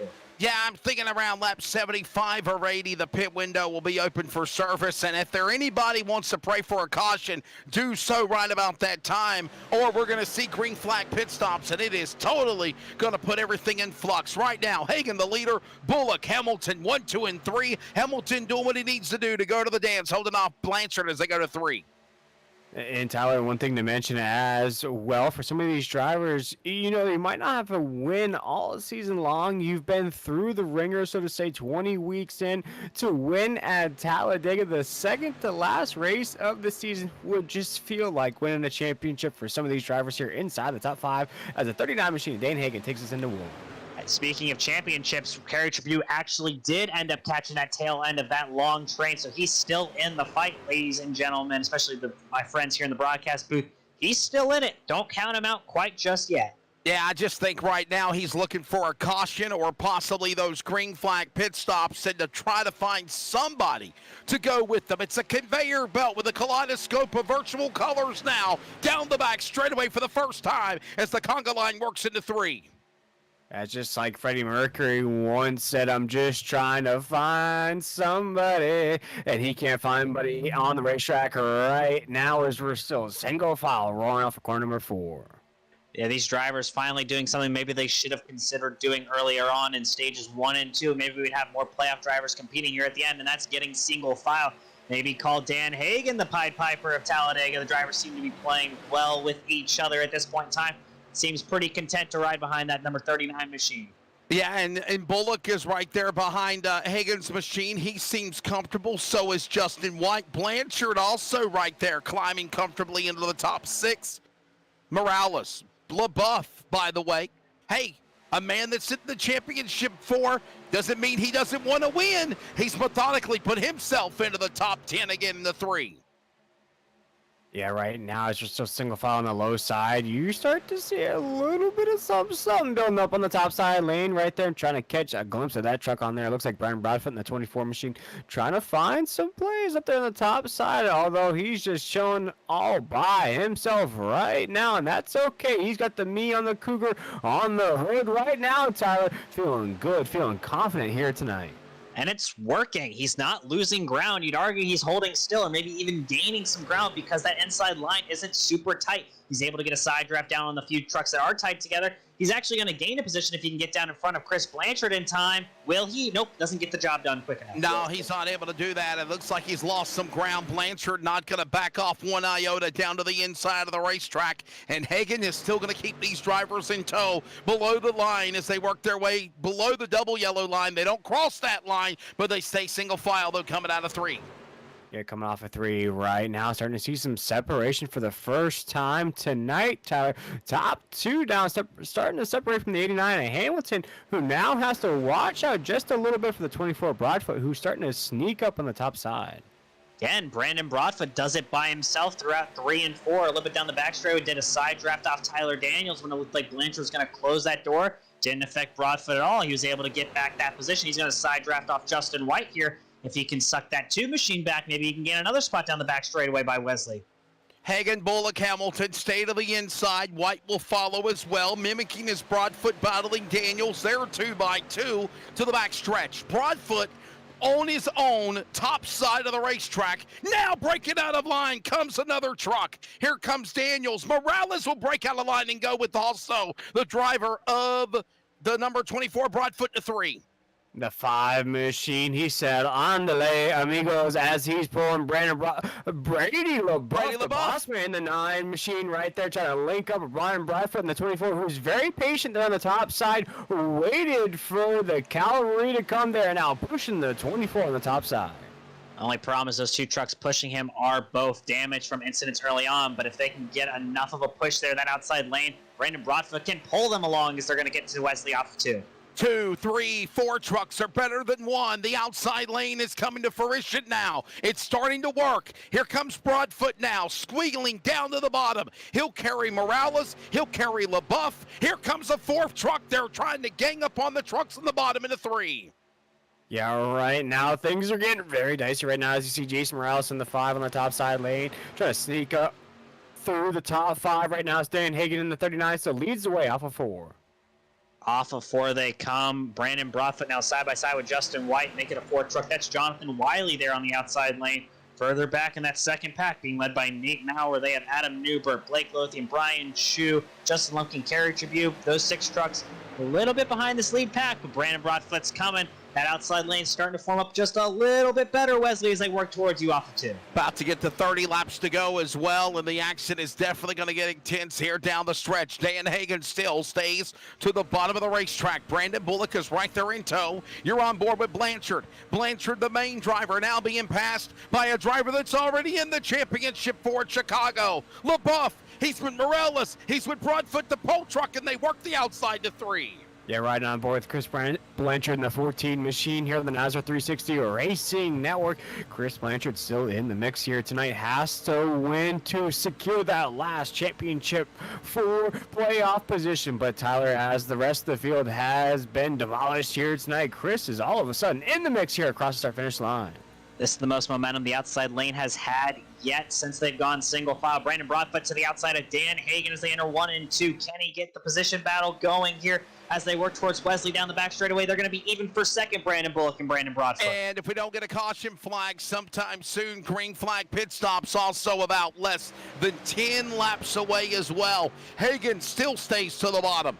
Bullock is right there. Broadfoot trying to make something get organized on the top. He's got help, but no one is still breaking out of line to make a run to the leader. Hagan into 3. Oh, I'm getting so nervous right now, guys. Up here in the booth, we got green flag pit stops about to ensue. That could be the decider of our championship for right now. Lap 70 of 100 here in the second to last race of the season. The 39 machine of Dan Hagan leads the way. They're going to catch the lap truck of Ron Hunter, the 30 machine. He'll go all the way to the top side. No, he doesn't feel comfortable enough to go to the top. He's going to run that middle lane. These drivers need to get down in single file really quick, or this might be a big problem for that lead pack. Ron Hunter needs to go high. Will he do so as they work towards Wesley? He'll open up the door to the outside, says step right up, come on in, boys, take to the inside. He'll do that. Broadfoot will be the only odd man out and stay up on the top side. Everyone else now peeling to the bottom. They had no choice as they worked the 3. It's still Hagan, the leader in the corner. Yeah, we're on 3 and 4 here, 71 laps into this race. Dan Hagan still leading the way. You're starting to see, though, things starting to just a little bit there on the top side lane. Brandon Broadfoot still all by himself, still looking for more friends. This is 39, so leads the way down the front stretch. Yeah, but these drivers are going to start migrating from that top line. Everyone else is on the bottom. Brandon Broadfoot needs to get to the bottom. He wants to be able to make green flag stops without maybe causing an incident or taking himself out. These drivers are going to start looking for it. We have 29 laps to go here in the over-the-top designs 200. pit window is open. Drivers might be coming this time by. It sounds like some chatter over the driver's radio. Yeah, there's definitely some conversations. Who's going to peel off? Who's going to stay on? And again, what drivers have made friends or foes? You want to enter the pits with an ally or a teammate. You don't want to go at it alone as they work 3, and massive cloud cover also over the racetrack into the corner. Yeah, right now the 24 machine of Braun Bodfoot has to be getting sweaty behind the wheel of that 24 machine. He's trying to look for a hole, look for an opportunity right now. You're in that right-hand lane trying to make a right on red situation. He can't find that hole right now, Tyler. He's trying to find it right now and make it up 74-1. First 2 lead lap drivers did come down this time by. That's Nate Maurer and Adam Newbert. They are both down the pit road. There's just 2 of them. That's not great unless they can really tandem draft well together. Otherwise, they will get left behind this pack as they work towards Wesley off of 2. Yeah, these are the guys that are in the back of the race right now. Newbert and Maurer right now. We know Mauer's going to the Dance Floor Championship next week at Chicagoland. The question is on the front pack, who peels off, who peels on, and when will it happen? Right now, again, massive cloud cover. This is really changing these trucks, fighting clouds in the corners, sun on the straightaway, William, as they work the U out of 4. Yeah, Here they come. Thinking about it here, one thing that I noticed last time by there, Wesley, as the tail end of the grid's going to head down pit road here, is that Brandon Bullock in the 17 and Sean Hamilton 8 and 9 were faster than our race leader. They were checking up there, so watch down if they head down pit road. Interesting to see how the driver strategy that time by. Blake Lothian, Justin Lumpkin, Carrot Tribute, Brian Shu all came down for their final service. The money stops are happening right now, Wesley. The field works to you off 2. Who will come down this time by? And some of these guys are also looking to try to go for the undercut if you can. Pit before these other leaders will. But right now, Dan Hagan, Bullock, Hamilton, White, Daniels, sounds like a law firm. That's the way the top 5 are as they stay in tow to you, William, to 3. And this is the time that I like to say it's the Yahtzee reshuffle of the grid. We're going to see new leaders. We're going to see trucks staying out there, pushing the envelope. We're going to see those 3 waves of pit stops. We just saw wave 1 here. Wave 2 is going to be these race leaders. As you see the 17 truck thought about it there. No, pulled back into that. And then we're going to have wave 3. Those drivers going to stay out there, lead some laps here at Talladega. Those shiny laps, so to say, here at Talladega. And then they'll head down pit road. I am curious to see who's going to win that race off pit road. Something to keep your eye on, guys, while we're looking through these laps is lap times. Adam Uber and Nate Maurer should be up to speed by now. Their second lap out on track. Leader last time ran a 53.77. We're waiting to see what Newbert and Maurer run as we work down the back straightaway. We know that the leaders are going to have to pit. The question is not if, but when. Down the back straightaway. It's Hagan still rare to the inside.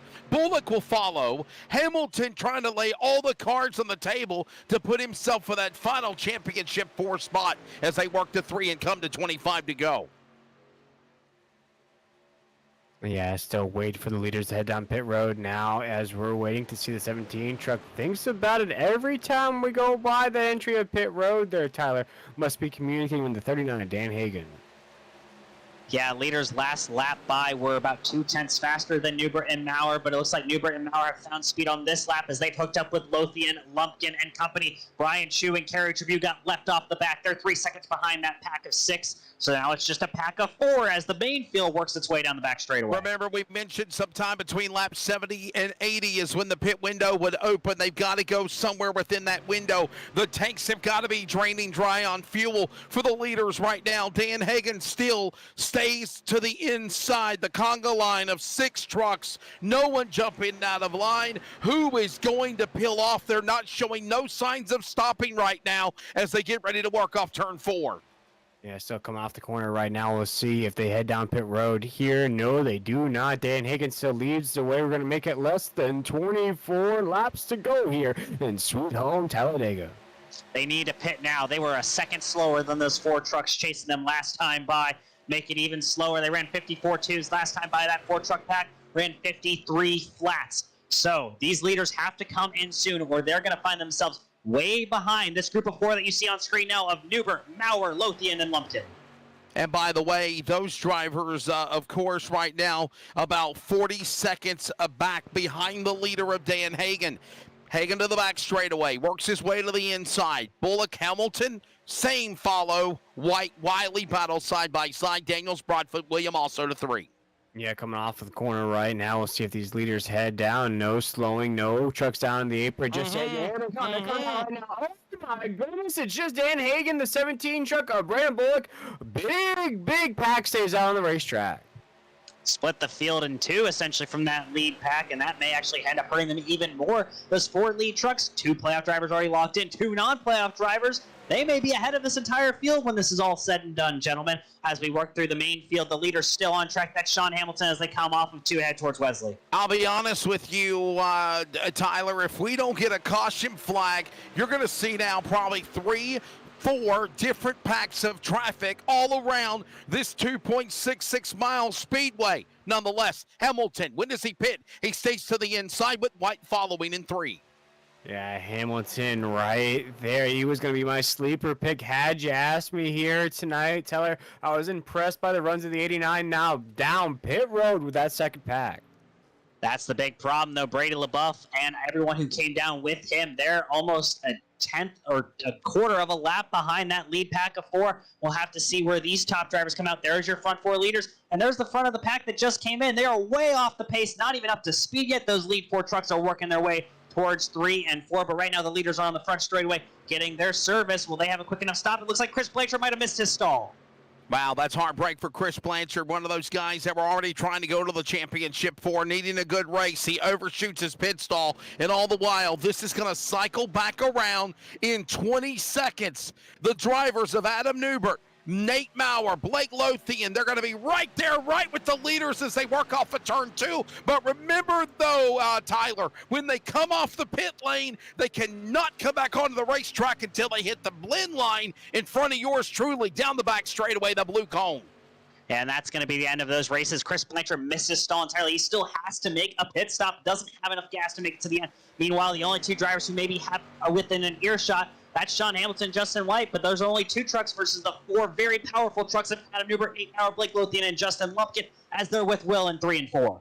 And that we're looking at right now, Sean Hamilton, the 89 truck in the 6th position, would be our final championship driver. Sean Hamilton just has to keep that truck clean, and he would be racing at Chicagoland for a championship. I still think he's actually not in, being in 6th. He needed 10 more points than Kerry Tribute. Kerry Tribute right now in the 13th position would get in over Sean Hamilton. Hamilton needs to catch this lead pack. And guys, I would even say that much. I'll be the pardon the pun spoiler of both of those names. Don't count out also the driver of Blanchard. He could possibly get in. Kerry Tribute, Hamilton, any of these 3 guys still have a shot at the final 4. And that's if the LRC, the late race caution, comes out. Right now, they're all scrambled all around the racetrack. But Adam Newbert is the man leading into 3. Yeah, right now, Newbert, the money man here, the SimRacerHub.com Truck Series leading our regular season champion, Nathan Maurer, the 971. They're leading the way here as we're going to check back in with Brady LaBeouf and Dan Hagan here. Big pack of trucks here, Tyler, mixing it up inside the top 10. Yeah, but they need to get single file. They want to catch anyone up front. Chris Blanchard, meanwhile, got put a lap down, but he's going to catch this front group of 4, so there'll be a lap behind these trucks, but he can at least, race with them. Maybe he gets a caution. He'll be the lucky dog as the lead truck as long as none of these lead 4 trucks wreck. Go time at Talladega is right now we are settling in at 20 laps to go. The question is, who is going to make the move? Do we get a late race caution? Will we get a late race caution? Will an aggressive move happen to change the entire complexion of this race? Right now, we don't know. It's Newbert, Maurer, Lothian, 1, 2, and 3 as they work to bank it into 3. I know at least 2 out of 3 trucks are from Swim. Yeah, Swim definitely the team here all season long in the SimRacerHub.com Truck Series. Adam Newbert, the money man, have very good run here.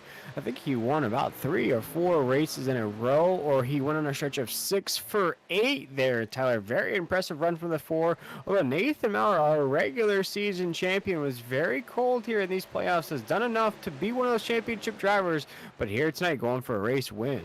Yeah, that front pack of 4 has 3 of 4 Swim drivers. Blake Lothian's a part-timer for Sick With It Motorsports. The odd man out, that's Nate Maurer for Brute Force. Or I believe Brute Force Motorsports, Wesley. And Broadfoot now falling back now to the 8th, 9th spot. He now falls back to 10th.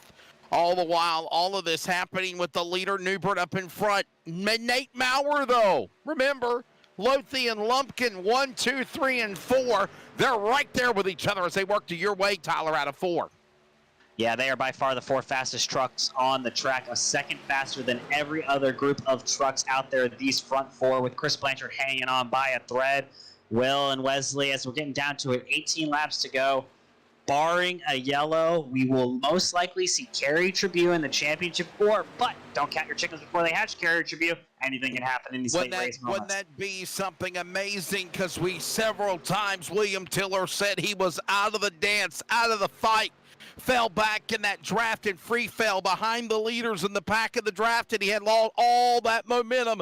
Now, strategically, putting himself right back in that 13th spot, the Baker's dozen. It might be good to go to the championship 4 out of 4. Yeah, right now he's the top 4 drivers there at the top of the grid. I'd have to say, maybe with the exception of a part-time driver, Blake Lothian, that's been our top 4 all season long here. Justin Lumpkin has come on strong here. Late stages of this season, Tyler, going to make it 17 laps to go into 1 and 2. And don't forget, Blake Lothian has multiple wins across the NASCAR series of races, and he also has a win this year. I believe that win came at none other than Bristol Motor Speedway, one of our short tracks on the schedule. So, Wesley, Blake Lothian, not a surprise to see up there up front. And not only that, the Wellesley, Massachusetts driver is also a full-time competitor on the Solid Rock Carriers Cars Tour, and they prepare for round number 3 at the birthplace of NASCAR stars at Hickory this Saturday night. I'm sure he'll be there for that race, and he sits there in P3 right now as the laps wind down with 17 to go. They're on the back straightaway. Working to you again, Tyler, out of 4. Yeah, they're working back here on the front straightaway, Will. And we talked about these 4 drivers right now. None of them really have an incentive to go for this win until they are coming to the checkered flag down that front straightaway. 2 of them are locked on the playoffs. 2 of them are not racing for the playoffs. They don't want to see a caution. They've set themselves up perfectly. Yeah, right now, as you're still on the inside lane, these top 4 trucks right now. And I guess my question to you here, Wesley, is going to cross right by your point of view. Is you see anything happening here to this field? These top 4 drivers still leading the way here with 16 laps to go, or are we just watching our top 4 here going to race it out? I think right now, I really think we're going to see a late race caution. That's my thoughts. I'm kind of willing it to happen. Tyler Dittmer, as they work their way to you back out of turn 4. I want to see a late race caution to make this a crazy finish. It's been a good race so far. I think we definitely need to see a caution to bunch things up. Yeah, well, if you're going to see a caution, it's going to come from that field with Dan Hagan, Brandon Bullock, Brady LaBeouf, Jason Morales, Brian Chu, Brandon Broadfoot, and company. That's your biggest collection of drivers and your most likely cause of a yellow. You have drivers who are willing to make moves that may put drivers in uncomfortable positions, breaking out that late race caution, Wesley. Right now, the leaders are working back towards you on the back straightaway, still led by Adam Newbert. They look quite comfortable. Yeah, that's that second pack that's working its way in front of me that you were talking about. The first 5 trucks right there, 6 trucks, if you will, separated. Brandon Bullock leads pack number 2 with Dan Hagan. Brady LaBeouf, we know he's going to the championship round next week at Chicagoland. Jason Morales, Brian Chu, Broadfoot, all in that pack now, William, as they work their way to you, the 3. Yeah, right now with 15 laps to go, we're watching this race just sort of play out here, Tyler. I have to say this is the calm before the storm, before the fireworks begin to fly. But one thing you did touch on, Tyler, it's interesting to see here at the conclusion of this race, none of our top 4 drivers really have any incentive of winning this race, with the exception of the 43 truck of Blake Lothian and Justin Lumpkin, who want to take home that cash. Yeah, and it's also just a momentum boost for these leaders to go out there and win this race and collect a larger paycheck as well. And also get some momentum going to Chicagoland next week as you look at Adam Newbert and Nate Maurer leading that front pack. 2 drivers who have been dominant at times all year long. We go to an intermediate track next week, Chicagoland. Our last winner on the intermediate track was Brady LaBeouf at Nashville Superspeedway, Wesley. But Adam Newbert had a stretch where he was almost unbeatable at intermediates, as well as Nate Maurer over the Christmas holidays. Yeah, but you got, of course, Blake Lothian as we're trying to get back in sync with one another, working their way back to turn number 4. He'll stay right there to the inside. Never count out any of these guys. Blake Lothian, strategist at best in that Toyota number 43, waiting patiently when to make his move. That's another one of those. Swim. Jeff Sickles has got to be happy with what he's got with Sick with It Motorsports. 1 and 3 at least right now. Maurer, the odd man looking out, but he's perfectly in second as they all do-si-do, prestige perfect down the inside of the double yellow line. I was going to say single file. He's in his own world right now. It's Adam Newbert's race to win into turn number 3. Yeah, right now round 3 and 4 still single file there on the inside lane with 13 laps to go.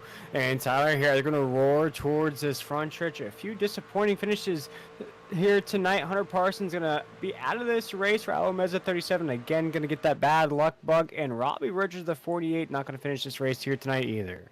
Robbie Richards is actually back on track. Not really sure where he is, but he has been running laps the last few laps by. But the lead pack is coming back around through 1 and 2.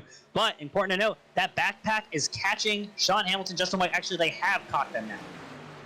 He has, and believe it or not, they are actually trying to make this a bigger pack of traffic than what we thought it was going to be. He's going after all he's got right now, and here comes the rest of those drivers.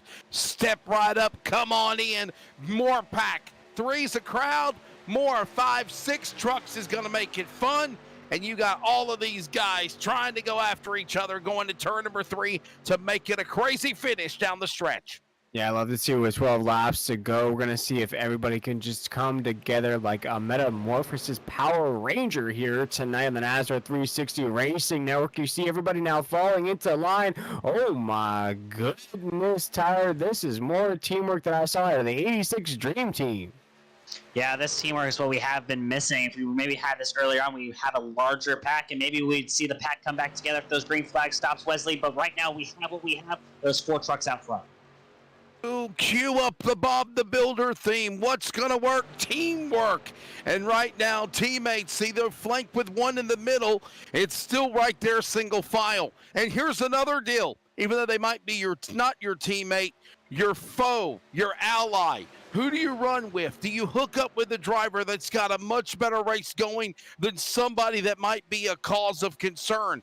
That's somebody that you need to become an ally with. Even though they're not teammates, Tyler, working in front of you in the broadcast booth, it is still essential to find who your partners are until that last lap.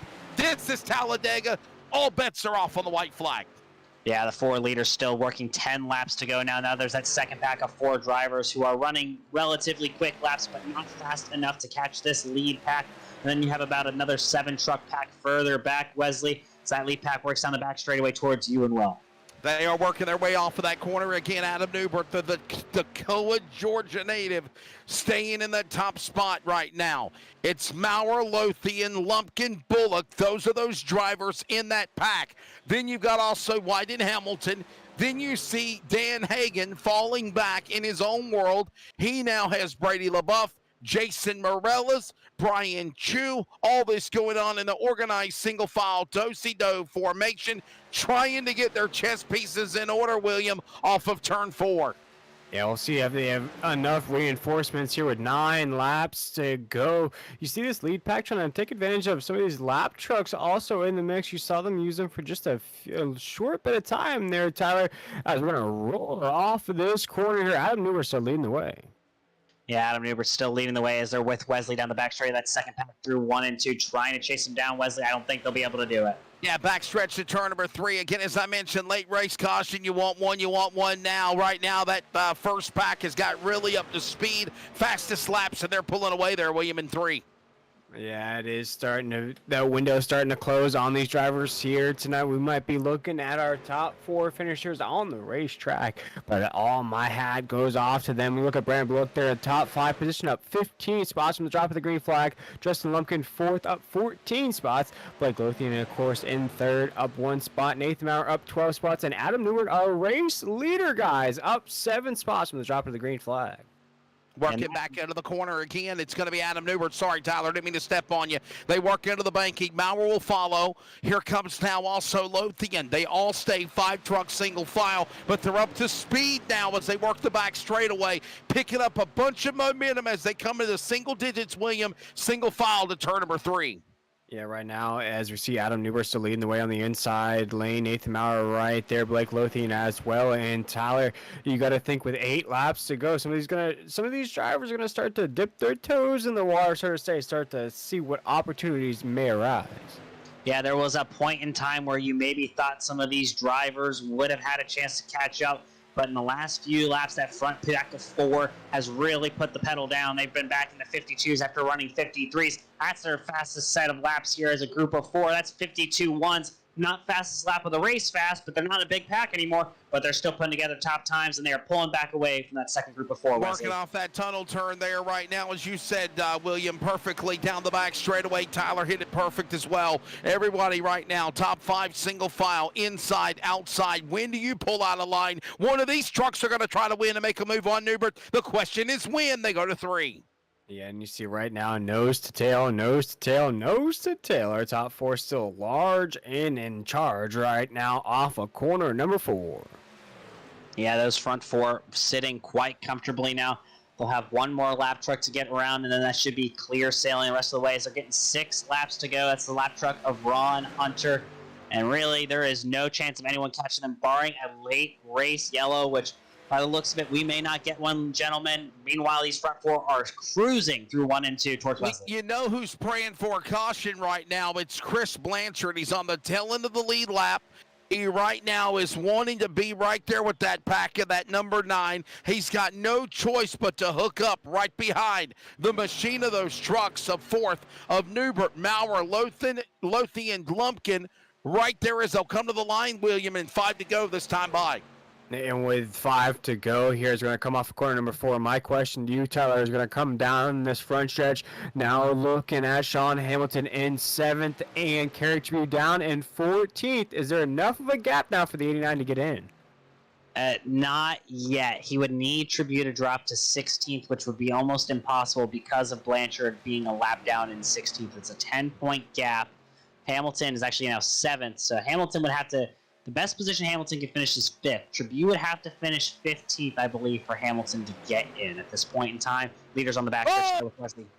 Oh, my. I thought he was going to go below the bottom line there and make something happen amongst that pack. Tyler Daniels got impatient. And while that goes on, these other 5 drivers are being patient. Watch that second storm brewing pack. I think there could be something happening here as there's a bump draft by Maurer on Lothian in 3 and 4. Oh my goodness, that could have been disastrous there on 3 and 4. You saw a little bit of that awkward bump from Blake Lothian, the 43 truck to the back of the 971 on 8th and Maurer, but we're going to make it 4 to go. Tyler, we're going to cross the start-finish line. Yeah, Blake Lothian apologized over driver radio saying, sorry, did not mean to hit him there. So that was not intentional in any way, shape, or form as those lead trucks work off of 2. They have 4 laps to go as they're working toward Wesley trying to get to 3. Yeah, right now, Newbert again's right there, about a half a truck length lead over the machine of Nate Maurer. Maurer has not had probably a lot of great success since Daytona, at least on the Triple M Pulling Truck Series. Lothian now right there with his teammate for a swim, and then you got a couple of oddballs in, also Justin Lumpkin and Justin White. Blanchard working inside, outside, coming to the corner. Blanchard is on the tail end of the lead lap. What type of strategy, Tyler, will he make in this race as they come to the line in 3 to go to the trial?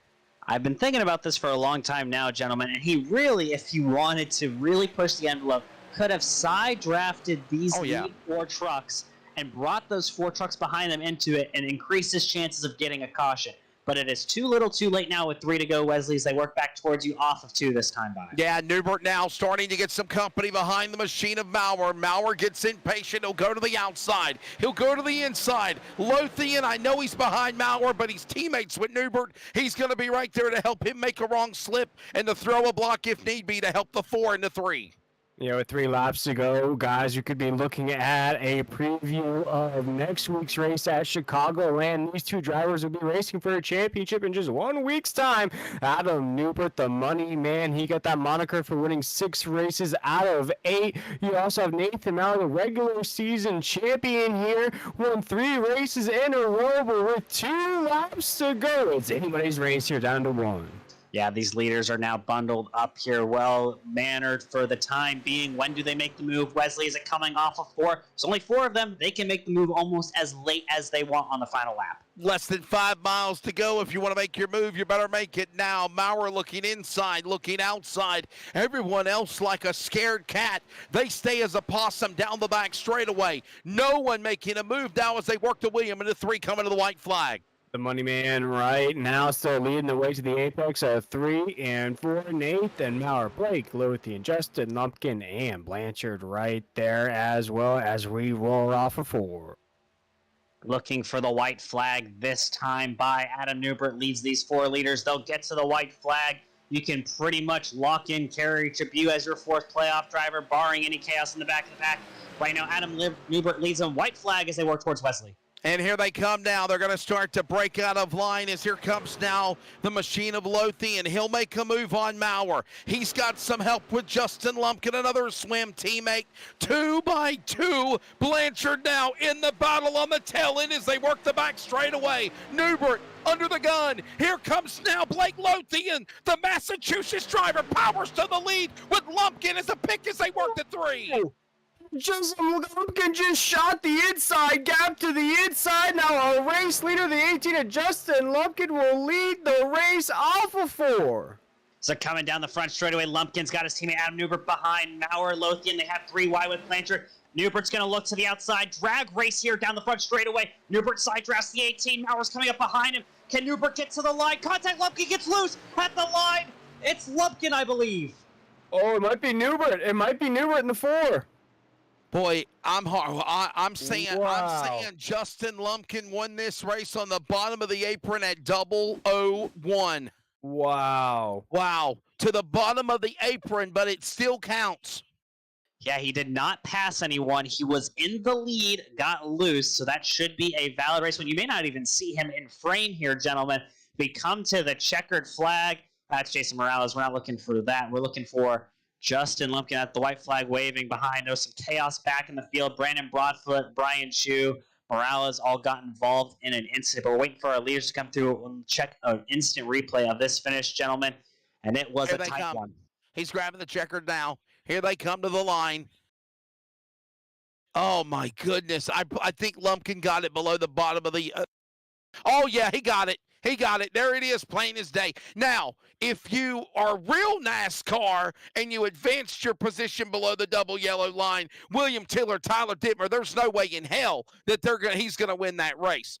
But he might, though, Wesley. He had the lead coming into it, so he didn't advance his position. He held his position coming loose off the corner. So NASCAR may have given it to him, but here right now, from what I understand, it looks like he's getting it.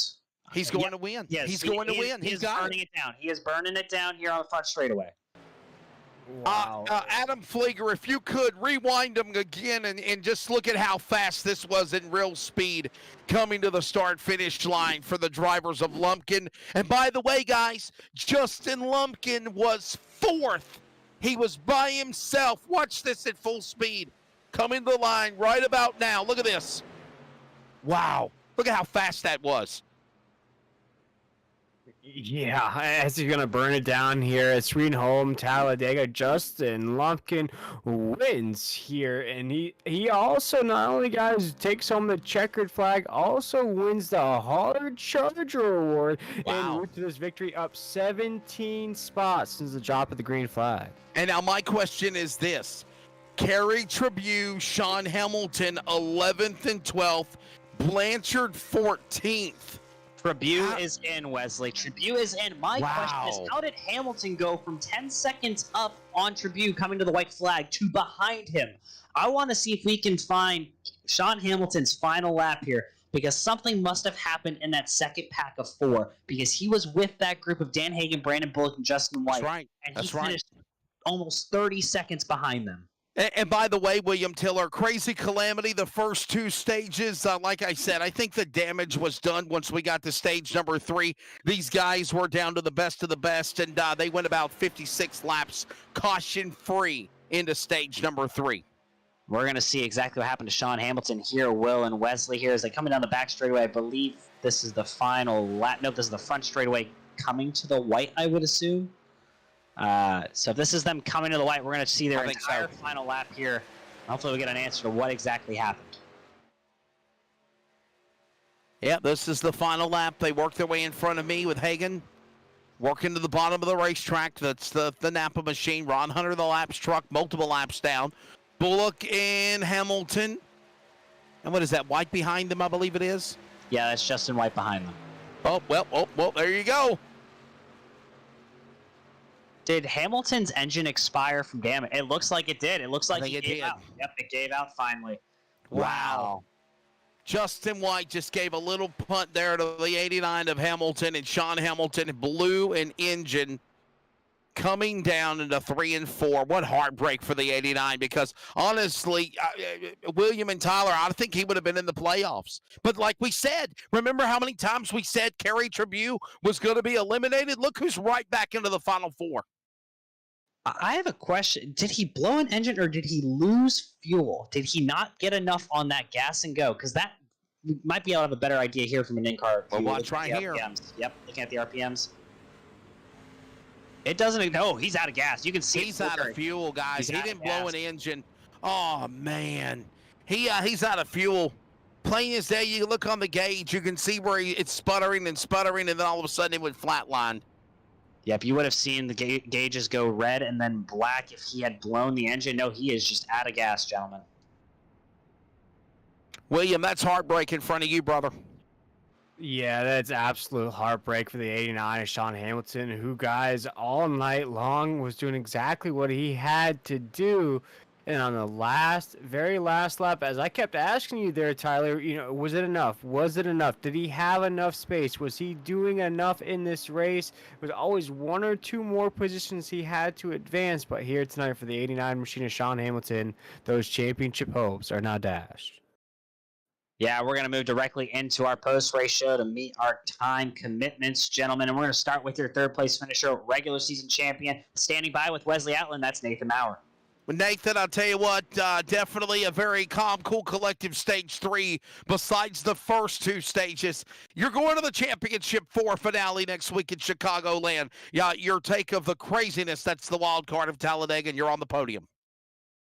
I just told Justin and Adam Newbert, two of the best guys in here, and told them the cream always rises to the top, and you've seen that tonight. Don't want to use the word idiots always wreck themselves out early here, because some of my teammates wrecked out early here tonight. I don't know who all made the Final Four. I'm hoping either Robbie or Sean made it. Especially sucks for Robbie being wrecked out early in this race. But I'm here to race for myself here tonight, and glad that we made it to the Final Four. Well, I believe that definitely we know that who is it real quickly, Tyler? We know Brady LaBeouf is in. We know that Adam Newbert is in. I believe the final spot was Kerry Tribune gets the final spot. Yeah, Kerry Tribune got the final spot. So Hamilton and Blanchard are out. Man, it was a tight race in there. I even told my 2 teammates, man, after they got some good stage points there in the beginning, I said, you guys just need to run a clean race now. And they still got wrecked or wrecked themselves or whatever happened. But you got to play smart here at these super speedway tracks. Nathan, do you race differently because you knew you were in the Championship 4 for Chicago next week? No, this is how I race all the time at super speedways, and I'm going to say probably about 75% of the time that I race at super speedways, I always finish in the top 5, simply because I bore myself for the first 95% of the race and just ride in the back and let all the guys wreck themselves out and just keep a clean truck there for the end. All right, Nathan, before we let you go, man, I want you to thank your sponsors, but I got one more question for you. What's it going to be like for Chicagoland to be in the Final Four next week? I'll answer the question first here. I came into this league, knew nothing about it. Came in here because I have a couple buddies that race in here. Made more friends in here all along the way. Brady runs a hell of a league in here. I don't care what anybody says. This league is a hell of a lot of fun. I love it. I mean, I gotta get up at like 4:30 in the morning. I still stay up till past 11 o'clock racing with all these guys. To even make it to the Final Four, amazing. I didn't think it was going to happen. I raced with Justin Lumpkin, another league. I know he's only part-time in here this season, but I see some of these heavy hitters in here, some great guys. But I'm going to race just like I race everybody else every week, and I don't want any leniency from the guys that aren't in the Final Four. I hope everybody races just as hard, but just as clean. I already told my wife, told my family, be looking forward. I ain't going to win it. I'm sure Adam will probably go out and win it, but and I get the people telling me, don't be an almost kind of guy. Don't be almost. Go out there and get it done. So it happens. Yeah, well, there's the mentality of the glass is not half full or half empty. It's the way you decide it. But definitely one thing for sure, he is one of the drivers in the Final Four in his Chevrolet number 971 from Lancaster, Pennsylvania. Nathan Maurer, another top 3 podium. He will be at Chicagoland with 3 other drivers for the final race in the Sim Racer Hub NASRA Truck Series. And now William Tiller is standing by with the runner-up of the race, the driver of the number 4, Georgia's Adam Newbert with Swim.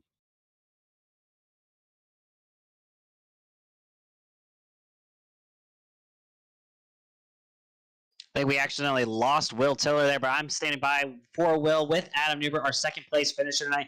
Adam, you're up there with a bunch of Sick With It Motorsports teammates, obviously Blake Lothian, the part-timer, and then you have obviously another non-championship driver in Justin Lumpkin. What was it like managing those last few laps together, knowing that you had 3 of the 4 spots up front, and then you had Nate Maurer, a guy you've raced with a bunch with you guys? It was a ton of fun and just how we planned it to be. Couldn't have asked for a better finish than that. Maybe Blake just being third would have been better. But, man, I don't know what to say. I feel like we've been trying to do that at Swim for forever. And I've been saying for the last couple months that, Swim is the best team in NASRA right now. And that's just how I feel about it. I feel like that was just the best team showing off what they had. Well, you definitely put a stamp on this season, and you look forward towards next week. Championship race, Chicagoland Speedway. Obviously, you've been really competitive at the mile halves all year long. You win at Las Vegas. You're coming here to Chicagoland next week. Another mile and a half kind of race is similar to Las Vegas in the trucks. Does that give you a sense of confidence coming into this championship weekend? I kind of compare it more to Kansas than I do Las Vegas, and I really like Kansas. Kansas is one of my favorite tracks. I even like Las Vegas too. It's win or go home next week, so it's obviously going to be a win. I mean, there's just nothing else. We're going to head to next week and just go out there and try to win it and win a championship, and I feel like it's well-deserved to come this way. And I think I don't know who the 4th driver is. I know Brady, Nathan, and I don't know who the 4th is yet, so we'll have to find out who that's going to be. Yeah, that 4th driver will be Kerry Tribute. We do have confirmation by 11 points over Sean Hamilton. Kerry Tribute will be joining the Championship 4, and you'll be able to talk with all the Championship 4 drivers, including yourself, this Wednesday night on the NASRA 360 podcast. Look forward to that episode coming out Wednesday night. We'll have all 4 championship drivers from the SimRacerHub.com Truck Series on to talk about their expectations and maybe a little bit of trash talk heading into next week's championship race, Adam. Probably just a little bit of trash talk. But I think those are 3 great competitors, Brady, Nathan, and Kerry Tribute. And, none of those guys are guys that can be slept on. All those guys can go out there and win any week out there that there is. So next week's going to be a lot of fun. Next week's going to be very challenging. And there's, it's kind of, there's, how do I put this? A lot of those guys I expected to be in the Final Four, and I knew I was going to be racing for it. We're going to be racing for next week. So we're fixing to find out how it's going to go. I'm ready for it. I'm excited. I'm pumped. I think we're the favorite going in. So I'm just ready. And if I was a betting man, I'd probably place my money right now on you, Adam. Before we let you go tonight, is there anyone you'd like to thank? Obviously, your team means a lot to you. Man, my team, man. You're right. They do mean a lot to me. And Adam Newton, he is going to be driving the number 82 DSR electric truck next season for Stick With It Motorsports. He's going to be parking in Victory Lane a lot next season. I've got no doubt.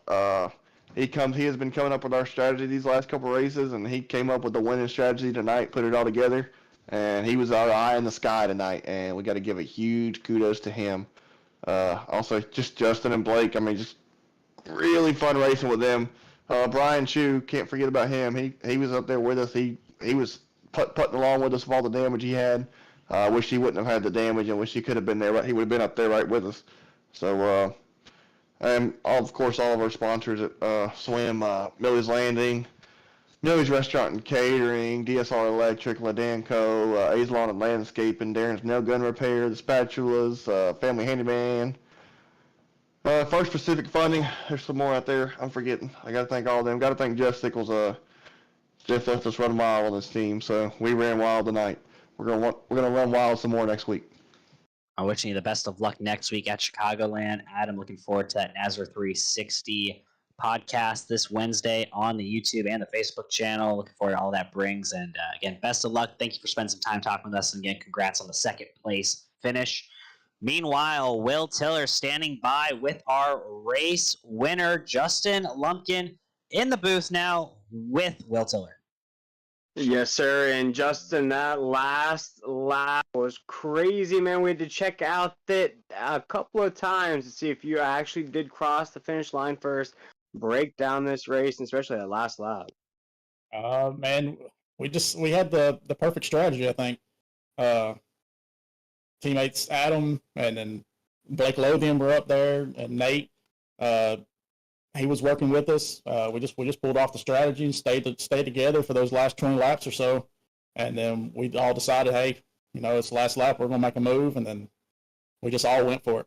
And then there at the end, going through the trove, I know Nate gave me a heck of a push, and it got me a little sideways, but I just kept my foot in it and got across the line in front of him. And let's talk about that. With about 15 laps to go, when you guys start to realize it was going to be about a 4-truck race there to the finish? We knew if we just stayed together, we didn't really think they would be able to catch us, because we weren't pushing until we did see that they were starting to, if they'd gain a half a second or a second. Definitely got to give a shout out to man on the box, Adam Newton. He was the man with the strategy and took care of all of us. But yeah, he'd keep us updated, and if we knew they were started catching up with us, we'd start pushing, and then we'd pull another half second on them, another second and a half. So we just kind of ran our own race until it was time to go. And Justin, I talked about it on the broadcast. Of course, you won't be racing for a championship next weekend at Chicagoland, but how big of a win is this here at Talladega, seeing as though we've been through a 20-week season? You're going to cap it off here with a huge win. Man, any time you can win's huge, man, especially here in NASRA. There's a ton of competition. And just to be able to do it with my boys around me, Blake, Adam, and even Nate, it makes it even better. All righty, Justin, before we let you go, my man, what's the plan for Chicagoland next week? Is it helping teammates to get across the start-finish line, or are you racing for a victory as well? Man, I'm always racing for a victory, but yeah, the main focus is going to be getting Swim that championship. So Adam's going to be the main focus, and we're gonna do what we can to help him. Justin, huge win here tonight at Sweet Home Talladega. Before we let you go, my man, go celebrate this huge victory. We're going to give you the opportunity to shout out anybody that you had watching here tonight, or any sponsors that have put that 18-truck in victory lane. Yeah, as always, man, I got to thank God for just allowing us to do this. My girlfriend Kara watching, my mom and dad, they're always watching. The guys at Swim, Jeff Sickles brought me on board. I appreciate him. Adam Newbert, Blake Lothian, Stephen Thomas wasn't here tonight. Brian Chu was in there too. He got some damage earlier and had some bad luck, as he has had all season, but appreciate him as well. But then Darren's Nail Gun Repair, Aizlon and Landscaping, Ladanco, First Pacific Funding, Spatulas, the Family Handyman, and Millie's Restaurant and Catering, one of our big sponsors for the team. And then the guys here at NASRA, Brady, Pulse Poppers, Hoopty's Garage, Blanchard's Towing, Butt Kicker, M1 Race Cars, Warrior Wraps, and then you guys here at NASRA 360 Racing Network. Y'all guys do an awesome job. Well, huge congratulations, Justin. We saw you sneak down the apron, sneak that nose just across that start-finish line to snag a huge victory here in the SimRacerHub.com Truck Series. Justin, we appreciate you taking the time. Congratulations once again. We're going to see what you can do at Chicagoland in 1 week's time. Appreciate it, guys. With that, we can finish our podium interviews, but I want to bring in one last guest tonight to finish it off. And that's the final driver in the Championship 4 officially. Kerry Tribute, you've made the Championship 4. How does that have to feel after all you had to go through in this race? What a crazy finish to this round. Did not think I was going to make it after that first wreck. Just really embarrassed on my performance tonight, but somehow pulled it through. Well, you can kind of, roll water off a duck's back going towards Chicagoland next week. You get to duke it out with Brady LaBeouf, with Nate Maurer, with Adam Newbert for the inaugural title in the SimRacerHub.com Truck Series. Getting right as quickly as you can. How are you going to prepare for Chicagoland? We're going to spend the rest of the week just trying to run long runs and just try to pick up on like our qualifying speed, because I really not that great at qualifying anymore. So just need to really pick it up to compete with these guys. They're really good. They're going to be on their A game, so it's something I need to pick up. We don't want to keep you too long, but again, we want to congratulate you on making the Championship 4 as the last driver. And before we let you go, Kerry, is there anyone you'd like to thank? Yes, I'd like to thank my wife, my family up in Washington, everybody on my team, Ron, Steve. These guys really helped me a lot this year. Everybody at A&G Compressor Parts, and that's about it. My friends, and just hoping everybody else enjoyed the show today. And thank you guys for putting it all together. It was a great honor on our part, Kerry. Again, congrats on making the Championship 4. Best of luck next week at Chicago. And look forward to hopefully seeing you on the NASCAR 360 podcast this week, as they'll talk with all the Championship 4 drivers for the Monday night series. But again, enjoy making the Championship 4 and get ready for next week. Yes, can't wait to join the guys. And thank you very much. That was Kerry Tribute, your final Championship 4 driver. Wesley, Will, and this race had everything. I don't know what more you could ask for except for maybe a green-white checkered. For sure. I mean, I really enjoyed covering the action on the back straightaway. It's very fun to always have that type of radio atmosphere call and set the stage for what you see, painting a picture. These drivers put their hearts out. Maybe there were some mistakes made that, hey, listen, I even called out Kerry Tribute. There was a mistake made when he got into somebody bump drafting, but he paid his dues, he worked his way through, and he got himself right back in the catbird seat. He's one of these 4 drivers that'll battle for a championship next week in Chicagoland. And I'll tell you what, William Tiller, I think we're going to see the best team win. I don't want to say it's going to be swim, but you have no doubt to definitely don't underestimate what Sick With It Motorsports is doing. They are carrying a lot of momentum going into these events for NASCAR this season.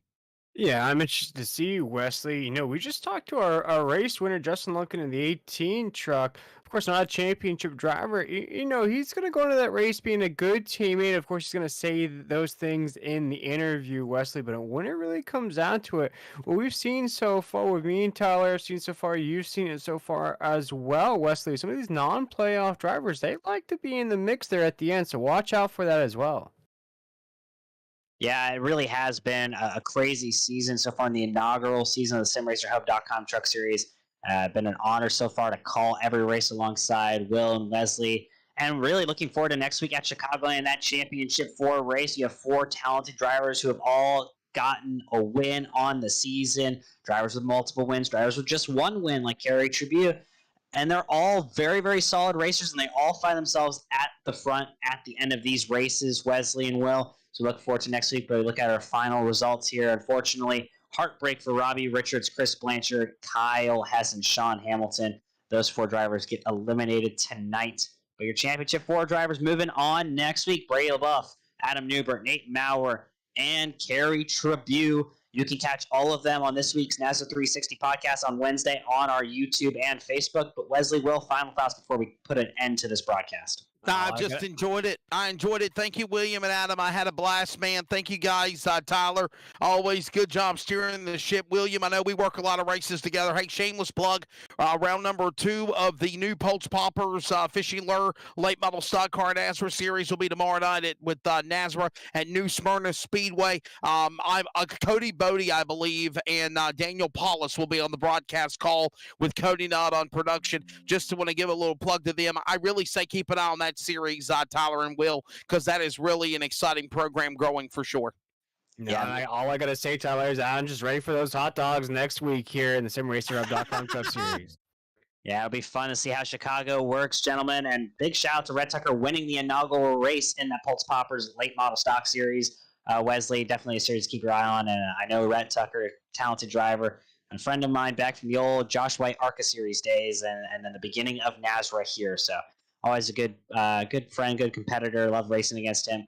Probably doesn't remember me as much, but I always enjoyed learning from him in my early days here at NASRA. But that puts our cap on tonight's Over the Top Designs 200 from Talladega Superspeedway. Your winner, Justin Lumpkin, getting it done in a 4-wide photo finish here at the end.